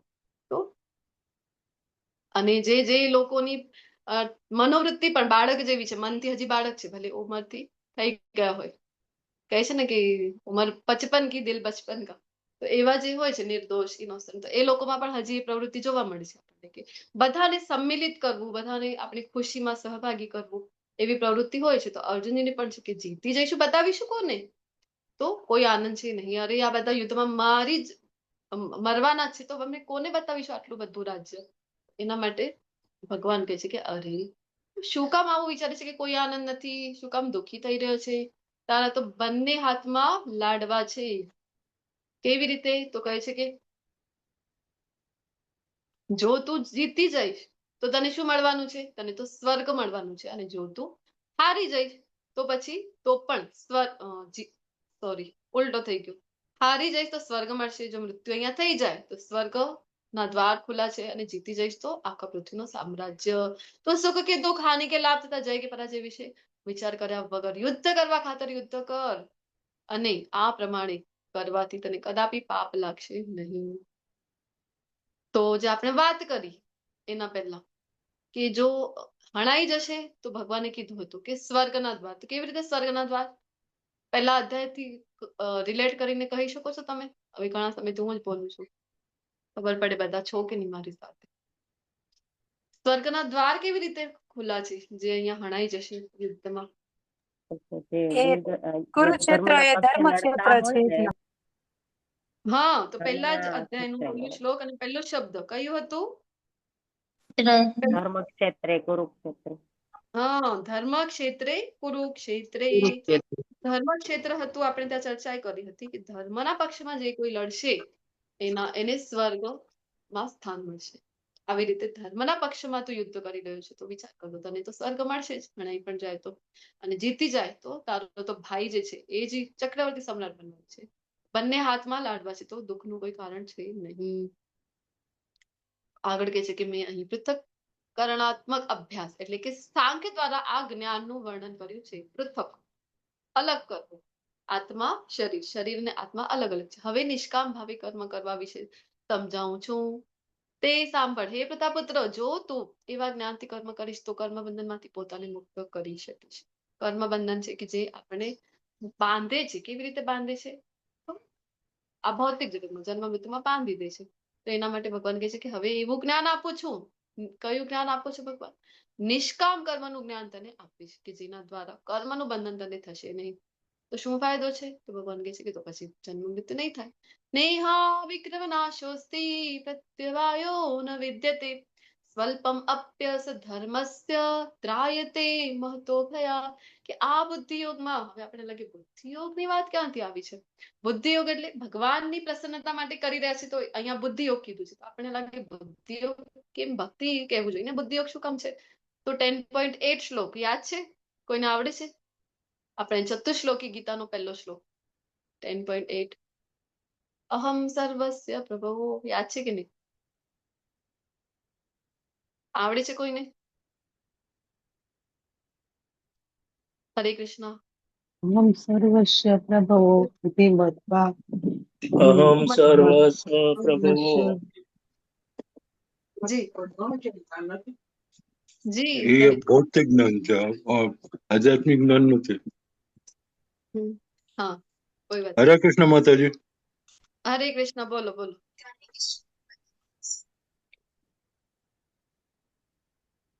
ચલો આવડે છે કોઈને? બોલી શકો છો.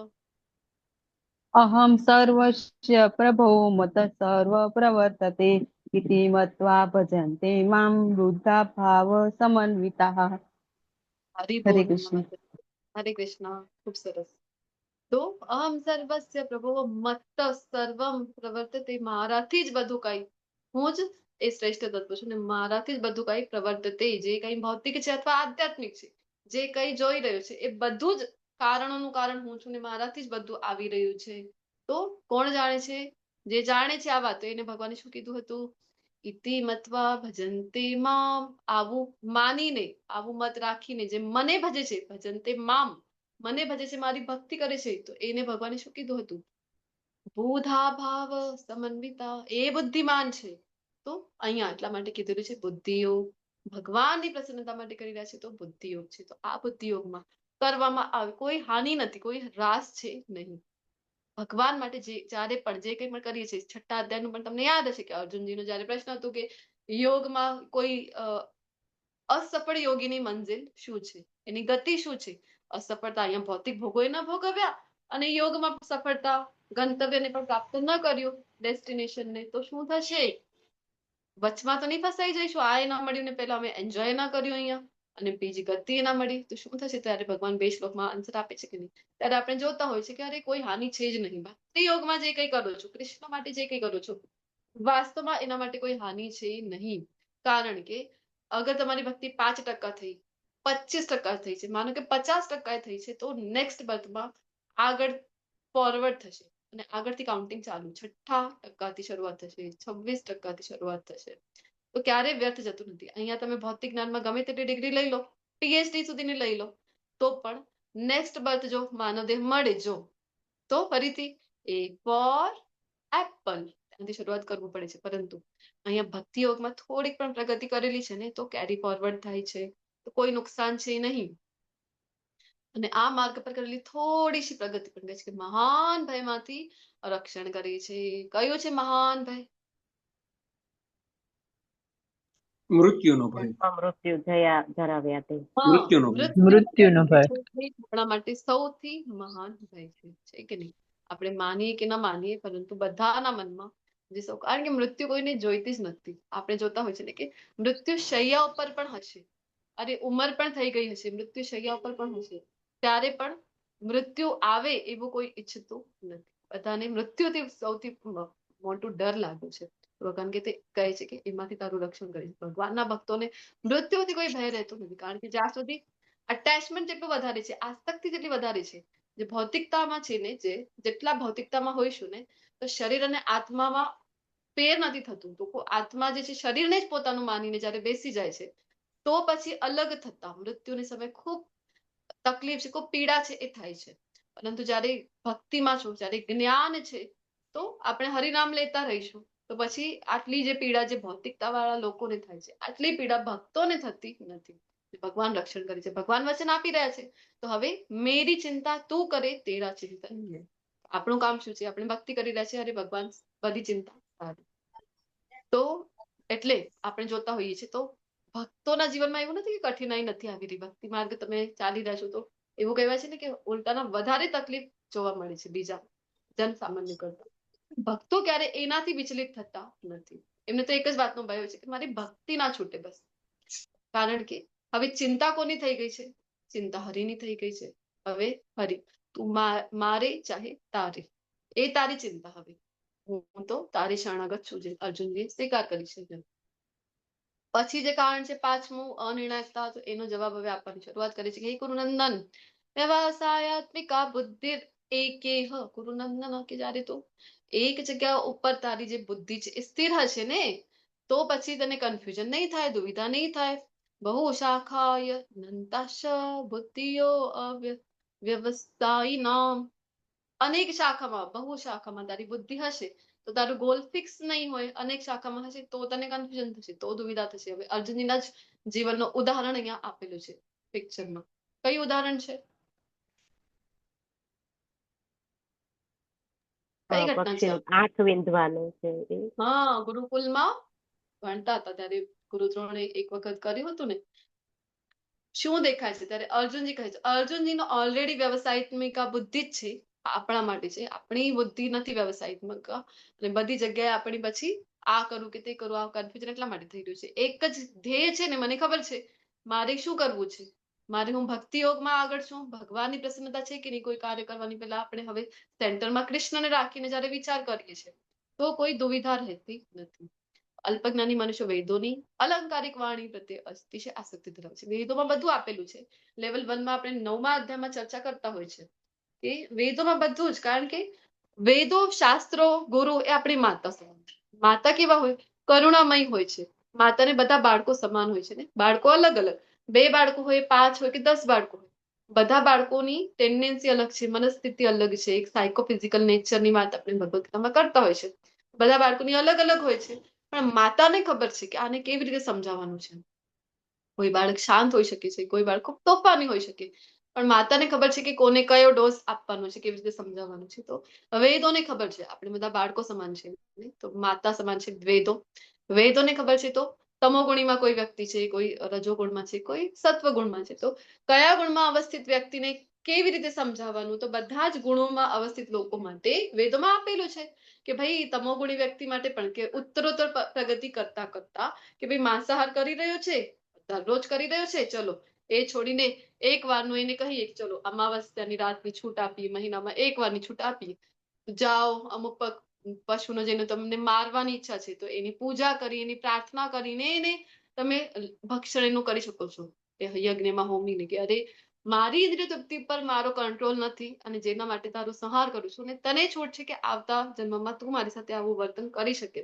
શું કામ? તો વેદોમાં ઇન્ટરેસ્ટ આવે, આવું કરતા કરતા ધીરે ધીરે કર્મકાંડથી કરતા કરતા ઉચ્ચ લેવલ જે છે ઉપાસના કાંડ સુધી આવવાનો પ્રયત્ન તો કરશે, વેદોને સમજવાનો પ્રયત્ન તો કરશે. એટલા માટે વેદોમાં બધું જ બતાવેલું છે. અલંકારિક વાણી કેવી છે? તો તમે પ્રાપ્ત કરવા ઇન્દ્રિય તૃપ્તિ ને કેવી રીતે તમે સંતોષી શકો એના માટે જ બધું આપેલું છે. તો ત્યાં આપણે શું થઈ જાય, એ ટ્રેપની જેવું છે, જાળ. આપણે કહીએ ને કે જાળમાં ફસાવા જેવું. તો આ એક ટ્રેપ છે વેદોમાં જે છે ને. કયું ભાગ? કર્મકાંડ. અને સૌથી વધારે અટ્રેક્ટિવ પાર્ટ એ જ છે. એમાં તો કીધેલું છે ઇન્દ્રની ઉપાસના કરો. ઇન્દ્રની ઉપાસના જયારે આપણે ગોવર્ધન લીલા અત્યારે જ ગિરી ગોવર્ધન પૂજા આપણે કરી પાડવાના દિવસે, કરી કે નહીં? તો ત્યારે આપણે જોયું કે ભગવાન શું કામ આ બધી લીલા થઈ ગોવર્ધનની, કે ઇન્દ્રની ઉપાસના તો કરતા હતા વ્રજવાસી, એને ના પાડીને ભગવાને હવે પોતાની પૂજા તો કેવી રીતે કરશે? ભગવાન માનતા નથી વ્રજવાસી, તો ગોવર્ધન પણ ભગવાનનું જ સ્વરૂપ છે. તો એ રૂપમાં ભગવાને ગોવર્ધનની પૂજા વ્રજવાસીઓ દ્વારા કરાવડાવી હતી. તો આપણને ખ્યાલ આવે છે કે ઇન્દ્ર જેવા દેવતા, ઇન્દ્ર ત્યાં પોતે ડરી ગયા હતા. ઇન્દ્ર કોપાયમાન ભગવાનના ડરી ગયા હતા કે જે અપરાધ થયું છે મારી પાસેથી, એટલે તો સુરભિકાને આગળ કરી કે ભગવાન કેવા છે, ગો બ્રાહ્મણ હિતાય છે. ભગવાન તો ગોપાષ્ટમી પણ અત્યારે જ ગઈ છે, તો ભગવાન તો ગોપાલ છે, ગૌ માતા ખૂબ પ્રિય છે ભગવાન. એમને આગળ કરી સુરભિકાને, પછી પોતે પાછળથી આવ્યા હતા ક્ષમાયાચના કરવા, પછી સ્તુતિઓ કરી છે. તો કહેવાનો આશય છે કે ઇન્દ્રની પણ ઉપાસના કરો. તમને કંઈક જોઈએ છે, તમને કઈ હેલ્થ સારી જોઈએ છે તો તમે સૂર્યદેવની ઉપાસના કરો. તમને વિદ્યા જોઈએ છે, સરસ્વતી દેવીની. આવી અલગ અલગ આપેલી છે કે અલગ અલગ દેવી દેવતાઓનું વિધાન ત્યાં છે વેદોમાં. તો એના દ્વારા થાય છે શું કે આપણે વધારે ને વધારે એ જ વાતમાં ઇન્દ્રિય તૃપ્તિમાં ફસાતા જઈએ છીએ. તો કહે છે કે વિષય ભોગ તથા વૈભવી જીવનના ઈચ્છુક હોવાથી તેઓ કહે છે કે આનાથી વધારે સારું કંઈ છે જ નહીં. કારણ કે આપણે ઈચ્છીએ જ છે, આપણી પ્રવૃત્તિઓ જ એ મુજબની હોય છે કે મને બસ આ હું મેળવી લઉં, આ હું પ્રાપ્ત કરી લઉં. શું કામ? કારણ કે સેન્સ ગ્રેટિફિકેશન. મારી ઇન્દ્રિય તૃપ્તિ કેવી રીતે થશે? આંખો છે તો આંખો દ્વારા કેવી રીતે હું બધું ગંદુ ગંદુ જોઉં અને પોતાની ઇન્દ્રિય તૃપ્તિ કરું? આવી રીતે બધી જ ઇન્દ્રિયોથી મને શું કરવું છે? બસ ભોગો ભોગવવા છે. એટલા માટે ત્યાં અટકાઈ જવાય છે. ભગવાન કહે છે ભોગ ઐશ્વર્ય પ્રસક્તાનામ તયા અપરચેતસામ વ્યવસાયિકા બુદ્ધિર સમાધો ન વિધીયતે. માટે જે મનુષ્ય ઇન્દ્રિય ભોગ તથા ભૌતિક ઐશ્વર્ય પ્રત્યે અતિશય આસક્તિ ધરાવે છે તથા આવી વસ્તુથી મોહગ્રસ્ત થઈ જાય છે, તેમના મનમાં પરમેશ્વરની ભક્તિમય સેવા વિશે દ્રઢ સંકલ્પ થતો નથી. ઘણા લોકો ઘણા મત પંથ આપણે જોતા હોય છે, નામ નહીં લઈએ કોઈનું, ઘણા લોકો એવા થઈને ગયા છે કે નહીં કે જે એને સપોર્ટ કરતા. કઈ વાત નહીં, ઇન્દ્રિય તૃપ્તિ. ઇન્દ્રિય તૃપ્તિ માટે ભગવાન ના કહે છે, કહે છે કે જો ઇન્દ્રિય તૃપ્તિમાં ફસાયેલા હશો ને તો ક્યારે ભક્તિમાં તમારી ઉન્નતિ નહીં થાય, પ્રગતિ નહીં થાય. અરે રસ જ નહીં આવે, દ્રઢ સંકલ્પ નહીં થાય. આજ કરી રહ્યા છો, આ 16 માળા કરી લીધી, આવતીકાલે નહીં કરી શકો. દ્રઢ સંકલ્પ જ નહીં આવે તમને. શું કામ? કારણ કે ઇન્દ્રિય તૃપ્તિના લીધે એમાં જ ફસાયા કરશો. તો જે આપણે વાત કરતા કે અમુક લોકો એવી માનસિકતા ધરાવતા હતા આ દેશમાં, વિચાર કરો. અને એ લોકો પણ એમને ફોલો કરતા હોય છે. વળી એ નવાઈની વાત કહેવાય, આશ્ચર્યની વાત કહેવાય. એવા લોકો થઈને ગયા છે કે ઇન્દ્રિય તૃપ્તિ કરી લો, કારણ કે ઇન્દ્રિય તૃપ્તિ જયારે તમારી એમાંથી તમે ધરાઈ જશો ને તો તમે ભક્તિમાં આધ્યાત્મમાં પ્રગતિ કરશો. ભગવદ ગીતામાં તો ભગવાન ના પાડી રહ્યા છે કે ઇન્દ્રિય તૃપ્તિમાં જેટલા અટવાયેલા રહેશો ભક્તિથી એટલા દૂર થતા જશો. તો અમુક લોકોનું હતું એવું કઈ સાંભળ્યું છે તમે પણ, આવા લોકો જે કહે છે કે બધા તમે સંભોગ સે યોગ તક, કેવી રીતે તમે યોગ સુધી પહોંચી જશો વધારે ને વધારે ભોગ કરીને. જયારે ભાગવતમના શ્લોકોમાં ક્લિયર લખેલું છે કે ઇન્દ્રિય તૃપ્તિ જેટલી વધારે કરીશું એ તો એવું છે કે તમે ફ્યુએલ મૂકી રહ્યા છો, ધગધગતી આગ છે અને એની અંદર તમે પેટ્રોલ મૂકો છો. ઇન્દ્રિય તૃપ્તિ એના જેવી છે. ઇન્દ્રિય તૃપ્તિ ક્યારે નહીં કહે, આ પેટ્રોલ ક્યારે નથી કહેતું કે બસ બસ બસ ખૂબ આગ લાગી ગઈ છે, બસ હવે. જેટલી તમે પેટ્રોલ ફ્યુએલ મૂકતા જશો એટલી આગ હજી વધારે ને વધારે ધધકતી જશે. સેમ વે ઇન્દ્રિય તૃપ્તિ જેટલી કરતા રહેશો વધારે ફસાઈ જશો. તો એનાથી નુકસાન કયું છે? તો ભક્તિમાં ક્યારેય ઉન્નતિ કરી શકશો નહીં. વેદોમાં મુખ્યત્વે ભૌતિક પ્રકૃતિના 3 ગુણ વર્ણન છે. ત્રૈગુણ્યા વિષયાન વેદા નૈસ્ત્રૈગુણ્યો ભવાર્જુન. એ અર્જુન, આ વેદોમાં તો 3 ગુણનું વર્ણન છે, સત્વગુણ, રજોગુણ, તમોગુણ. વેદોમાં એવી ભાષા છે ને, અલંકૃત છે, આવી ભાષા છે, તો એમાં અટવાઈ જવાના ચાન્સીસ ખૂબ વધારે છે. તો કહે છે કે પણ કહે છે કે તારે શું કરવું છે? તો નૈસ્ત્રૈ ગુણ્યો ભવાર્જુન. એ અર્જુન, તારે તો આ ગુણોથી પર થવાનું છે. ભગવાન 3 ગુણથી પર થવા માટે કહી રહ્યા છે અર્જુન. આ 3 ગુણથી પર થા, સર્વ દ્વંદ્વોથી તેમજ લાભ જતા સુરક્ષાની બધી ચિંતાઓથી રહિત થઈને આત્મપરાયણ, અહીંયા કીધું છે આત્મવાન, આત્મપરાયણ. આત્મપરાયણ થવાની ઈચ્છા ક્યારે થશે નહીં જ્યાં સુધી ઇન્દ્રિય તૃપ્તિમાં આપણે રહીશું ત્યાં સુધી. આત્મપરાયણ થવાની, આત્મ સાક્ષાત્કાર કરવાની જરૂર જ નહીં લાગે. અહીંયા જ આપણે ખૂબ ખુશ થતા જઈશું, અહીંયા જ આપણે ફસાયા કરીશું ઇન્દ્રિય તૃપ્તિમાં, તો કોઈ જરૂરત આપણને લાગશે નહીં. તો પરંપરાનો નાશ છે, અર્જુનનો એક પ્રશ્ન હતો, તો એના માટે ભગવાન કહે છે કે અરે ઉદાહરણ આપી રહ્યા છે જેમ આપણે લેતા હોય છે લેવલ 1 માં પણ. અમારા ગામની વાત કરી તો અમારું ગામ છે કચ્છમાં, તો ત્યાં અલગ અલગ છે તળાવો છે. એક તળાવ છે ભલિયારો કરીને, તો ત્યાંનું પાણી પીવા માટે યુઝ કરવામાં આવે છે. પછી એક જમલાઈ તળાવ છે, તો ત્યાં બધા માતાજીઓ છે એ યુઝ કરતા હોય છે કપડાં ધોવા માટે અને આવી ક્લિનિંગની પ્રોસિજર માટે. પછી એક તળાવ જે છે એ જે છે પ્રભુજીઓ યુઝ કરતા હોય છે. એવા અલગ અલગ તળાવો હોય બધા ગામમાં અને હેતુ અલગ અલગ એના દ્વારા પાર પડતા હોય છે. પરંતુ જો એ જ ગામમાં નદી વહેતી હોય તો બધા હેતુઓ જે અલગ અલગ કુવાથી, સરોવરથી પૂરા થાય છે, તળાવથી પૂરા થાય છે, એ એક જ નદી પૂરી કરી દે છે કે નહીં? તો કહે છે કે અરે તું શું કામ ચિંતા કરે છે કે કોઈ મોટો નહીં રહે તો કૌટુંબિક પરંપરાનો નાશ થશે. અરે તારો ભાઈ તો જો યુધિષ્ઠિર મહારાજ માટે અહીંયા ભગવાનનું કહેવાનો આશય છે, પોતે ધર્મરાજ છે. અને જો ધર્મરાજ પોતે આસન ઉપર બેસે, સિંહાસન ઉપર બેસે, તો તારે કોઈ ચિંતા કરવાની આવશ્યકતા રહેશે નહીં. જે લીડર છે એની પાસે જો આવું આધ્યાત્મિક જ્ઞાન છે, ભક્તિ યોગનું જ્ઞાન છે ને, તો પછી બધા જ આશય જે વેદોના, અહીંયા ભગવાન કહે છે કે વેદોમાં રહેલા ઉદ્દેશ્યને જાણનાર માટે વેદોના સર્વ આશયો સિદ્ધ થઈ જાય છે. યુધિષ્ઠિર મહારાજ જાણે છે આમના કરતા વધારે સારી રીતે શાસ્ત્રોને કોણ ભણી શકશે, સારી રીતે ભક્તિમાં કોણ ઉન્નત થશે? તો ભગવાન કહે છે કે કોઈ ચિંતા કરવાની આવશ્યકતા નથી. તો શું કરવું છે? કર્મણ્યેવાધિકારસ્તે મા ફલેષુ કદાચન મા કર્મ ફલ હેતુર્ભુર મા તે સંગસ્વ કર્મણિ. ઘણા લોકોને થાય છે કે આ જ ભગવદ ગીતાનો સાર છે 2.47, પણ ભગવદ ગીતાનો સાર લેવલ 1 ભણી ગયા છે આપણે. ભગવદ ગીતાનો સાર શું છે? તો પછી મન મના ભવ મદ ભક્તો મધ્યાજી મામ નમસ્કુરુ, એ સાર છે ભગવદ ગીતાનો. પણ ઘણી જગ્યાએ કહેવામાં આવે છે કે બસ આ જ છે સાર, કે બસ કર્મ કરો, ફલ કી ચિંતા મત કરો. ભગવાન કહી રહ્યા છે કે કર્મ કરવાનો, કર્મ પ્રત્યે ક્યારે પણ અનાસક્ત રહેવાનું નથી. કર્મ પ્રત્યે ફૂલ આસક્તિ સાથે કર્મ કરવાનું છે તમારે. તો અનાસક્તિ ક્યાં? કર્મ ફળ. કર્મ ફળની જયારે જયારે વાત આવી, અનાસક્ત. એક ઉદાહરણ સાથે સમજીએ છીએ લેવલ 1 માં. એ ઉદાહરણ કયું છે એ બતાવી દો, પછી આપણે આગળ વધીએ. હરે કૃષ્ણ. કયા ઉદાહરણ સાથે સમજીએ છીએ આપણે? કે કર્મો પર ફોકસ કરીએ આપણે તો પરિણામ જે છે એ વધારે સારું આવે છે ફળ ઉપર ફોકસ કરવા કરતા. લેવલ 1 વિદ્યાર્થીનું માતાજી, જી વિદ્યાર્થી એક્ઝામમાં એ ખાલી ચિંતા જ કર્યા કરે, હા કર્મ ઉપર જ ફોકસ કરે તો એને ફળ સારું ન મળે. પણ મહેનત કરી લે વિદ્યાર્થી તો પછી એનાથી એને ફળ સારું મળવાનું છે. ઓલું કર્મ કરે છે અને ફળની આશા રાખીને એમને સતત ચિંતા કરે છે તો એ બરાબર વાંચી ના શકે ને કાંઈ ના કરી શકે. માતાજી હરે કૃષ્ણ. જી પ્રભુજી, ખૂબ ખૂબ ધન્યવાદ. ઘણા દિવસે લલિત કુમાર પ્રભુજીનો પણ આવાજ સાંભળવા મળ્યું છે. ધન્યવાદ. થોડા તો પ્રોબ્લેમ ચાલી રહ્યા છે માતાજી એટલે. અચ્છા, રાધા ગોવિંદને પ્રાર્થના કરીશું કે બધું થઈ જાય સોલ્વ.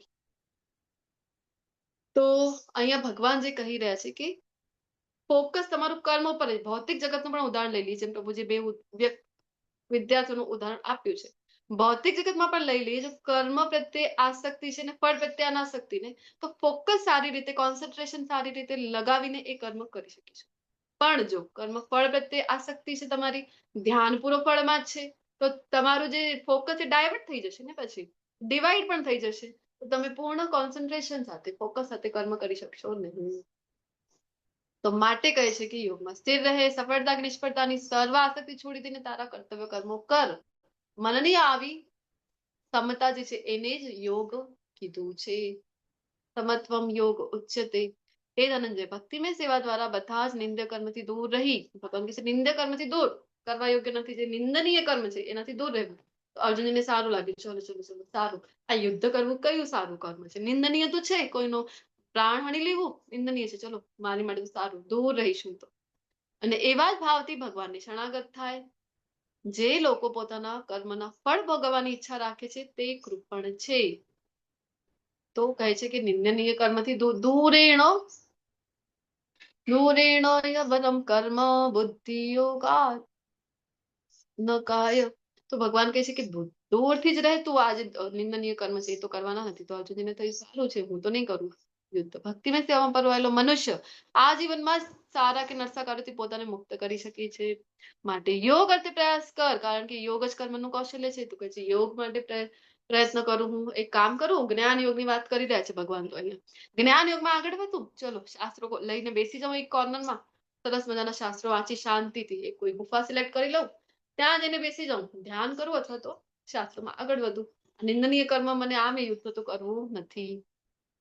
આગળ કહે છે કે ભક્તિને સેવા પરવાયેલા મહાન ભક્તો ભગવાનનું શરણ ગ્રહણ કરે છે અને આ ભૌતિક જગતમાં કર્મ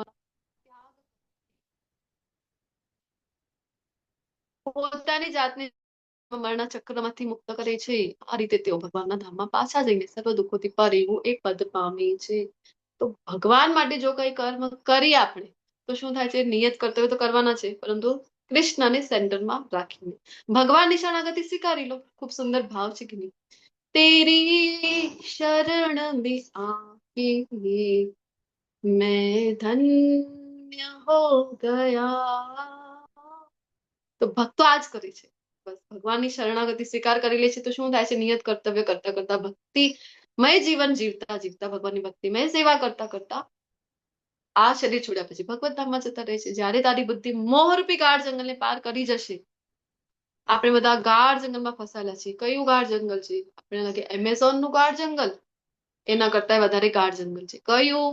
આ મોહરૂપી ભૌતિકતામાં જે ફસાયેલા છે ને આપણે એ.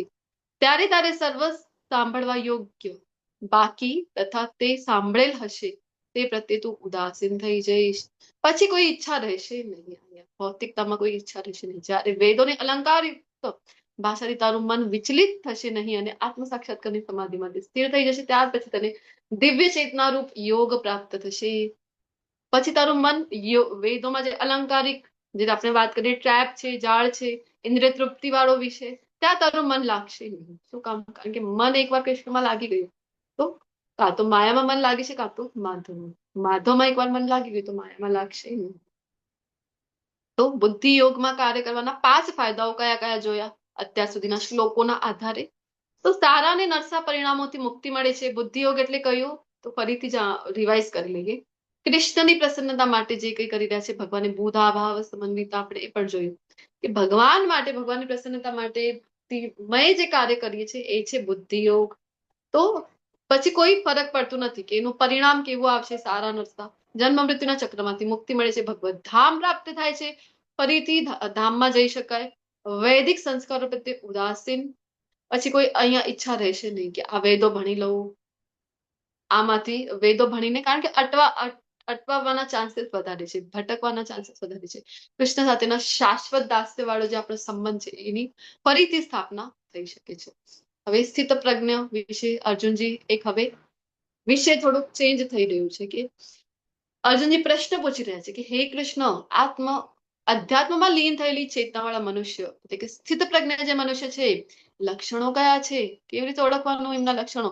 આટલું બધું જ્ઞાન લઈને કોઈ પણ કહી દેશે કે હું એ સ્થિત પ્રજ્ઞ છું, પૂછો સવાલ હું જવાબ આપી દઉં છું, તો હું એ સ્થિત પ્રજ્ઞ કહેવાઉં? તો કહે છે કે ના ના, લક્ષણો કેવા? કોઈ બીમારી માટે આપણે જોતા હોય છે ને કે આ લક્ષણો છે. અચ્છા, એ વ્યક્તિને તાવ આવી રહ્યો છે તો કયા કયા લક્ષણો છે? એને બેક પેન થઈ રહ્યું છે, અશક્તિ આવી ગઈ છે, આંખો સૂજી ગઈ છે, લાલ થઈ ગઈ છે. આવા લક્ષણો જોઈને આપણે જોતા હોય છે ને તો સ્થિત પ્રજ્ઞાના લક્ષણો કયા છે? પછી કહે છે કે કેવી રીતે બોલે છે, બોલવા ઉપરથી ખબર પડે કે સ્થિત પ્રજ્ઞ છે કે નહીં. બોલવા ઉપરથી કેવી રીતે? તો એ મુજબની વાતો. હવે આપણે લેવલ 1 માં ગુણોની ચર્ચા થાય ત્યારે જોતા હોય છે અમુક લોકોથી વાત કરીને જ આપણને એટલી બધી નેગેટિવિટી આવી જાય કે 8 દિવસ સુધી આપણે ડિપ્રેશનમાં રહે.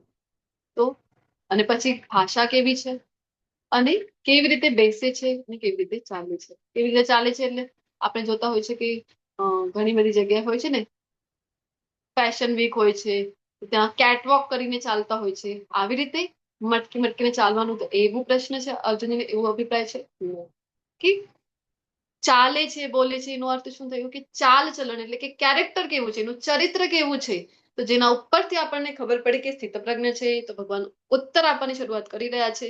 એ બાદ મનુષ્ય જ્યારે મનમાં ઉદ્ભવતી ઇન્દ્રિય તૃપ્તિની સર્વ કામનાઓનો પરિત્યાગ કરે છે અને જ્યારે આ પ્રમાણે વિશુદ્ધ થયેલું તેનું મન આત્મામાં જ સંતોષ પ્રાપ્ત કરે છે ત્યારે તે વિશુદ્ધ દિવ્ય ચેતનામાં રહેલો સ્થિત પ્રજ્ઞ કહેવાય છે.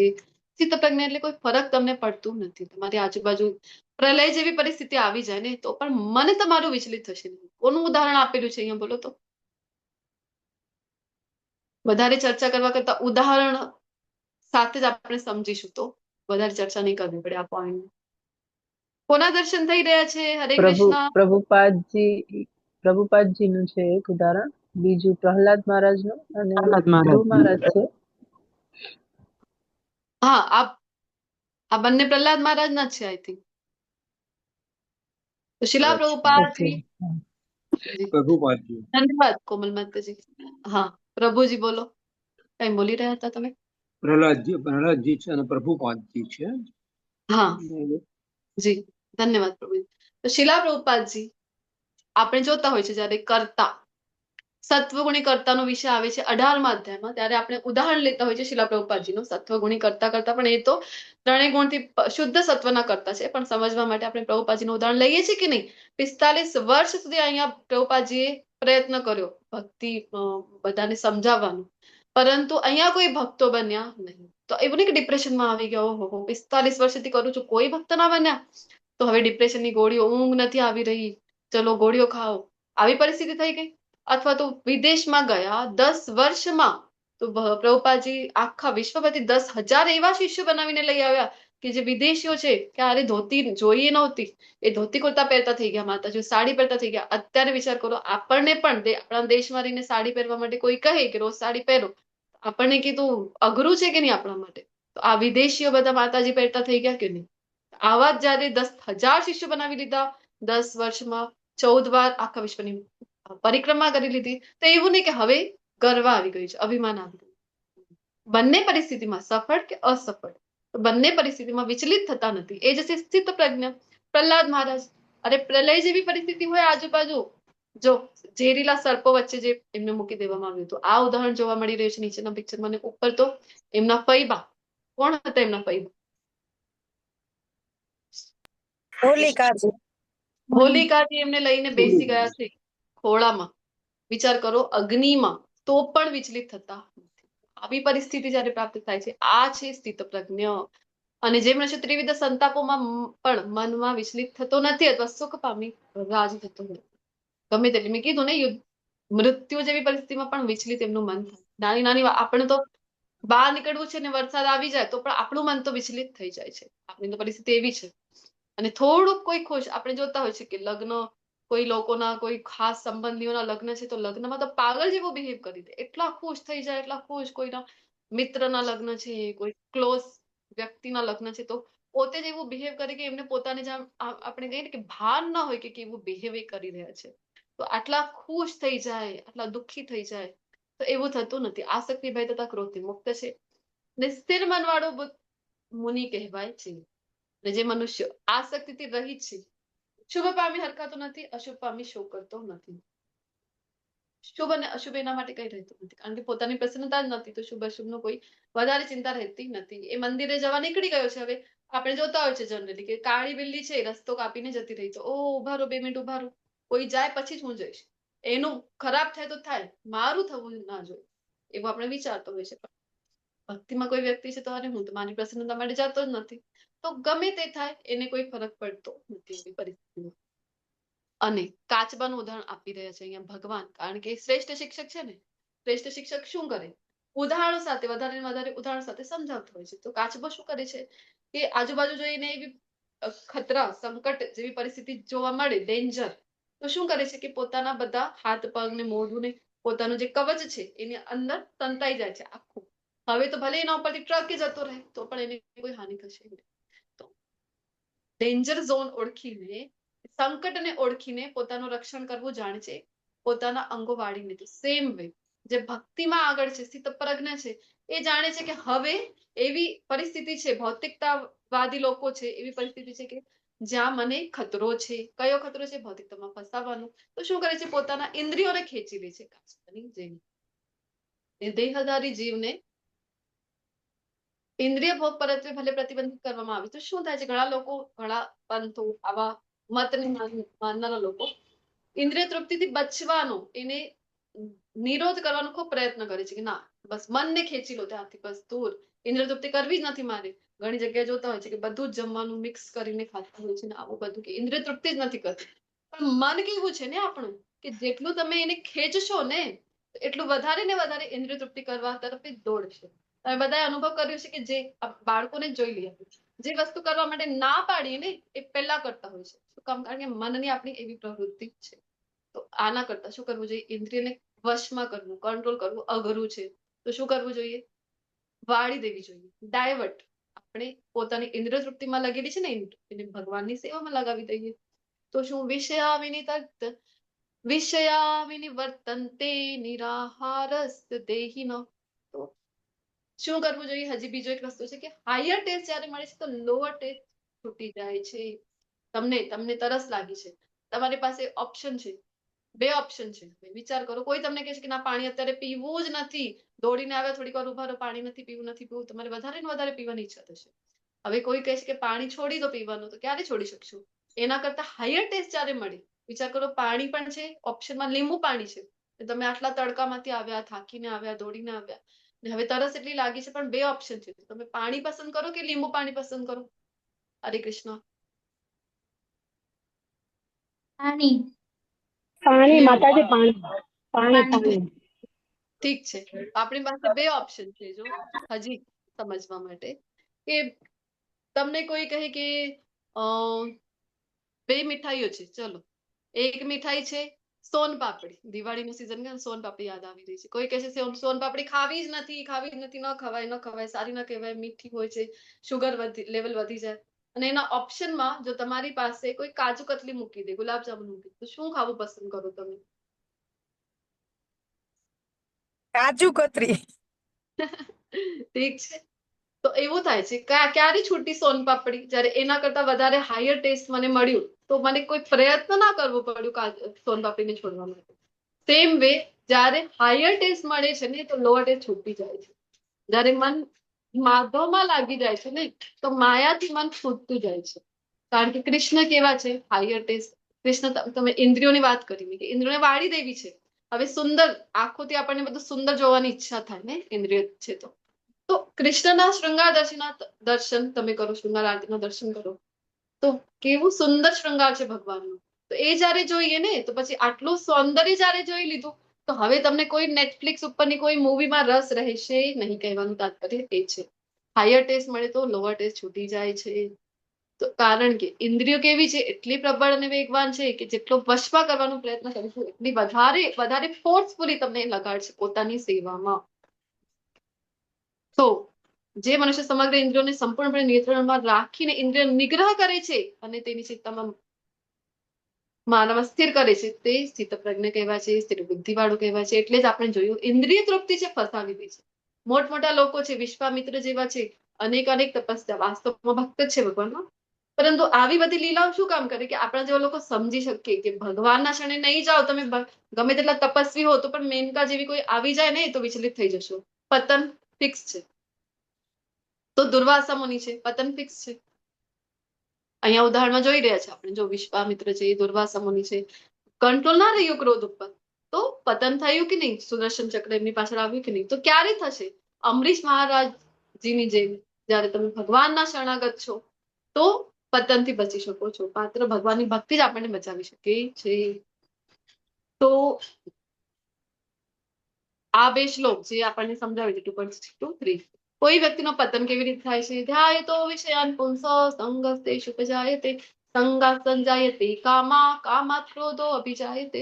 રાતોરાત કોઈ વ્યક્તિનો પતન થતો નથી. તો આખી ચેન છે. ચેનની શરૂઆત થાય છે ધ્યાયતો. કોઈ વસ્તુને જોવાથી, દૃષ્ટવા નથી લખેલું, જોવાથી પતનની શરૂઆત થતી નથી. જોઈ લીધું કોઈ વાત નહીં, છોડી દો ત્યાં. પણ સતત ધ્યાન કરી તો શું થાય છે?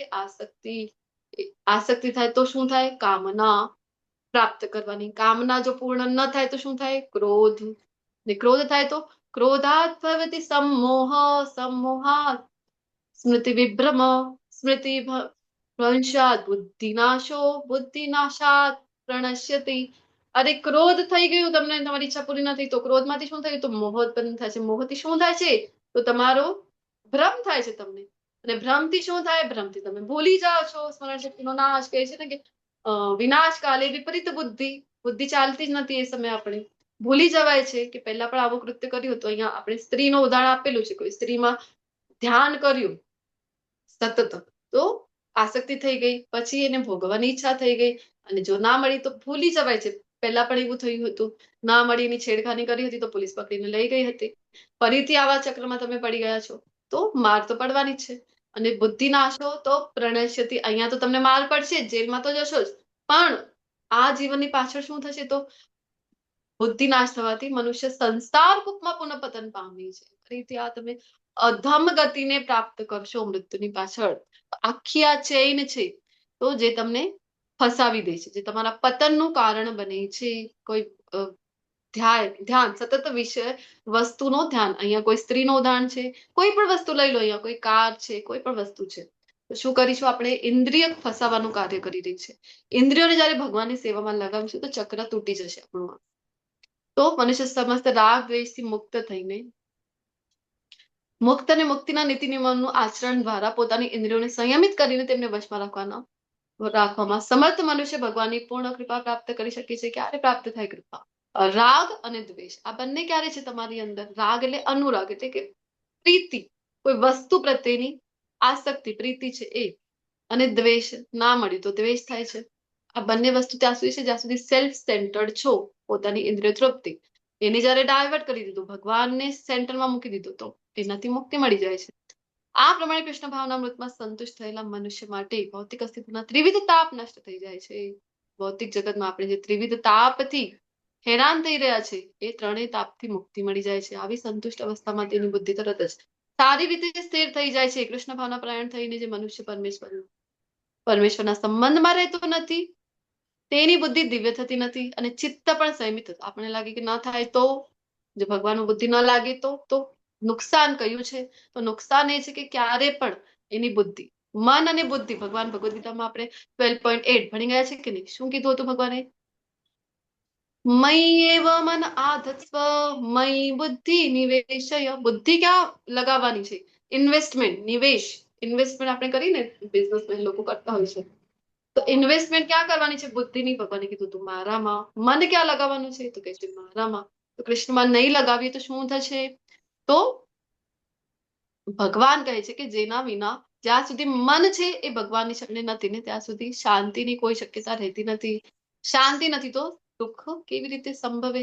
જેવી રીતે પાણીમાંની નૌકા પ્રબળ પવન, સમુદ્રમાં કોઈ નૌકા તણાઈ રહી છે તો અત્યારે આવવાનું છે ને સાયક્લોન સમુદ્રથી, એની ભવિષ્યવાણી થઈ છે ને, તો સેમ વે કોઈ આવું સાયક્લોન આવી ગયું તો નૌકા છે એ કેવી રીતે તણાઈ જાય છે. તો એવી જ રીતે વિચરણ એક પણ જો મન કેન્દ્રિત થાય, કોઈ એક પર પણ જો મન કેન્દ્રિત થાય તો તે મનુષ્યની બુદ્ધિને હરી લે છે. એક પણ ઇન્દ્રિય, આપણે ઘણા લોકો કહે છે ને કે ઇન્દ્રિય ને કોઈ આવશ્યકતા નથી. અત્યારે ભગવાન કહે છે કે એક પણ ઇન્દ્રિયમાં જો તમે અટકાઈ ગયા ને તો થઈ ગયો ખેલ ખતમ. એક ઇન્દ્રિય તૃપ્તિ જો છે, ઇન્દ્રિય તૃપ્તિની જે ઈચ્છા છે, ઇન્દ્રિયો એટલી પ્રબળ છે કે આપણને ફસાવી જ દે છે. કોઈ પણ એક ઇન્દ્રિયમાં અટકી ગયા ને આપણે, તો આ નૌકાની જેવી આપણી હાલત થઈ જાય છે. તો તેથી મહાબાહુ, જે મનુષ્યની ઇન્દ્રિયો તેમના વિષયોમાંથી સંયમિત થયેલી છે તેની બુદ્ધિ નિસંદેહ સ્થિર છે. વિષય વસ્તુ, ભોગ વસ્તુથી હટી ગઈ છે. સર્વજીવો માટે જે રાત્રિ છે તે આત્મસંયમી મનુષ્ય માટે જાગતા રહેવાનો સમય છે. જે સમસ્ત જીવ જાગવાનું ને સોવાનું જે કહી રહ્યા છે ભગવાન, કેવી રીતે? તો ભોગમાં જે વ્યક્તિ છે ને પ્રવૃત્ત, એ જ્યારે જાગી રહ્યા છે એટલે કે રાત્રિના સમય લેટ નાઇટ સુધી જાગી રહ્યા છે, કારણ કે ભોગ વિષય ભોગના લીધે. એ સમયે જે ભક્તો છે જલ્દી સુઈ જાય છે, અને જે સમય, એક તો આ લિટરલ મિનિંગ છે, અને જે સમય ભક્તો ઉઠી જાય છે 3:30-4 વાગે ભગવાનની સેવા માટે, એ સમય પછી એ સુતા રહે છે, મોડે સુધી સુતા રહે છે. આ તો લિટરલ મિનિંગ થયું. ને બીજો જાગવો ને સુવો એટલે આવી રીતે પણ સમજી શકાય કે આત્મ સાક્ષાત્કારની દૃષ્ટિ, કે અહીંયા હવે એમને જાગૃતિ જ નથી, જાગૃતિ એટલે જ્ઞાન જ નથી, તો પછી સુતા જ છે એ આત્મ સાક્ષાત્કાર વિશે, અધ્યાત્મ વિશે. અને જેને ભગવાન પ્રત્યે પ્રેમ છે, પ્રીતિ છે, ભક્તિ છે, તો પછી એ સમય એ જાગૃત અવસ્થા કહેવાય છે, કે જયારે ભગવાનને સેવા માટે એ જાગી રહ્યા છે. એક તો મેં કીધું ને, સવારે વહેલા ઉઠીને શું કરે છે? માધવની સેવા. ને બીજી બાજુ આપણે જોતા હોય છે તો રાતના જાગીને ભોગી વ્યક્તિઓ જે છે એ શું કરી રહ્યા છે? તો ભોગ વસ્તુમાં પ્રવૃત્ત છે. તો જેવી રીતે સમુદ્રમાં નદીઓ નિરંતર પ્રવેશ કરતી રહે છે અને સમુદ્ર હંમેશા સ્થિર રહે છે.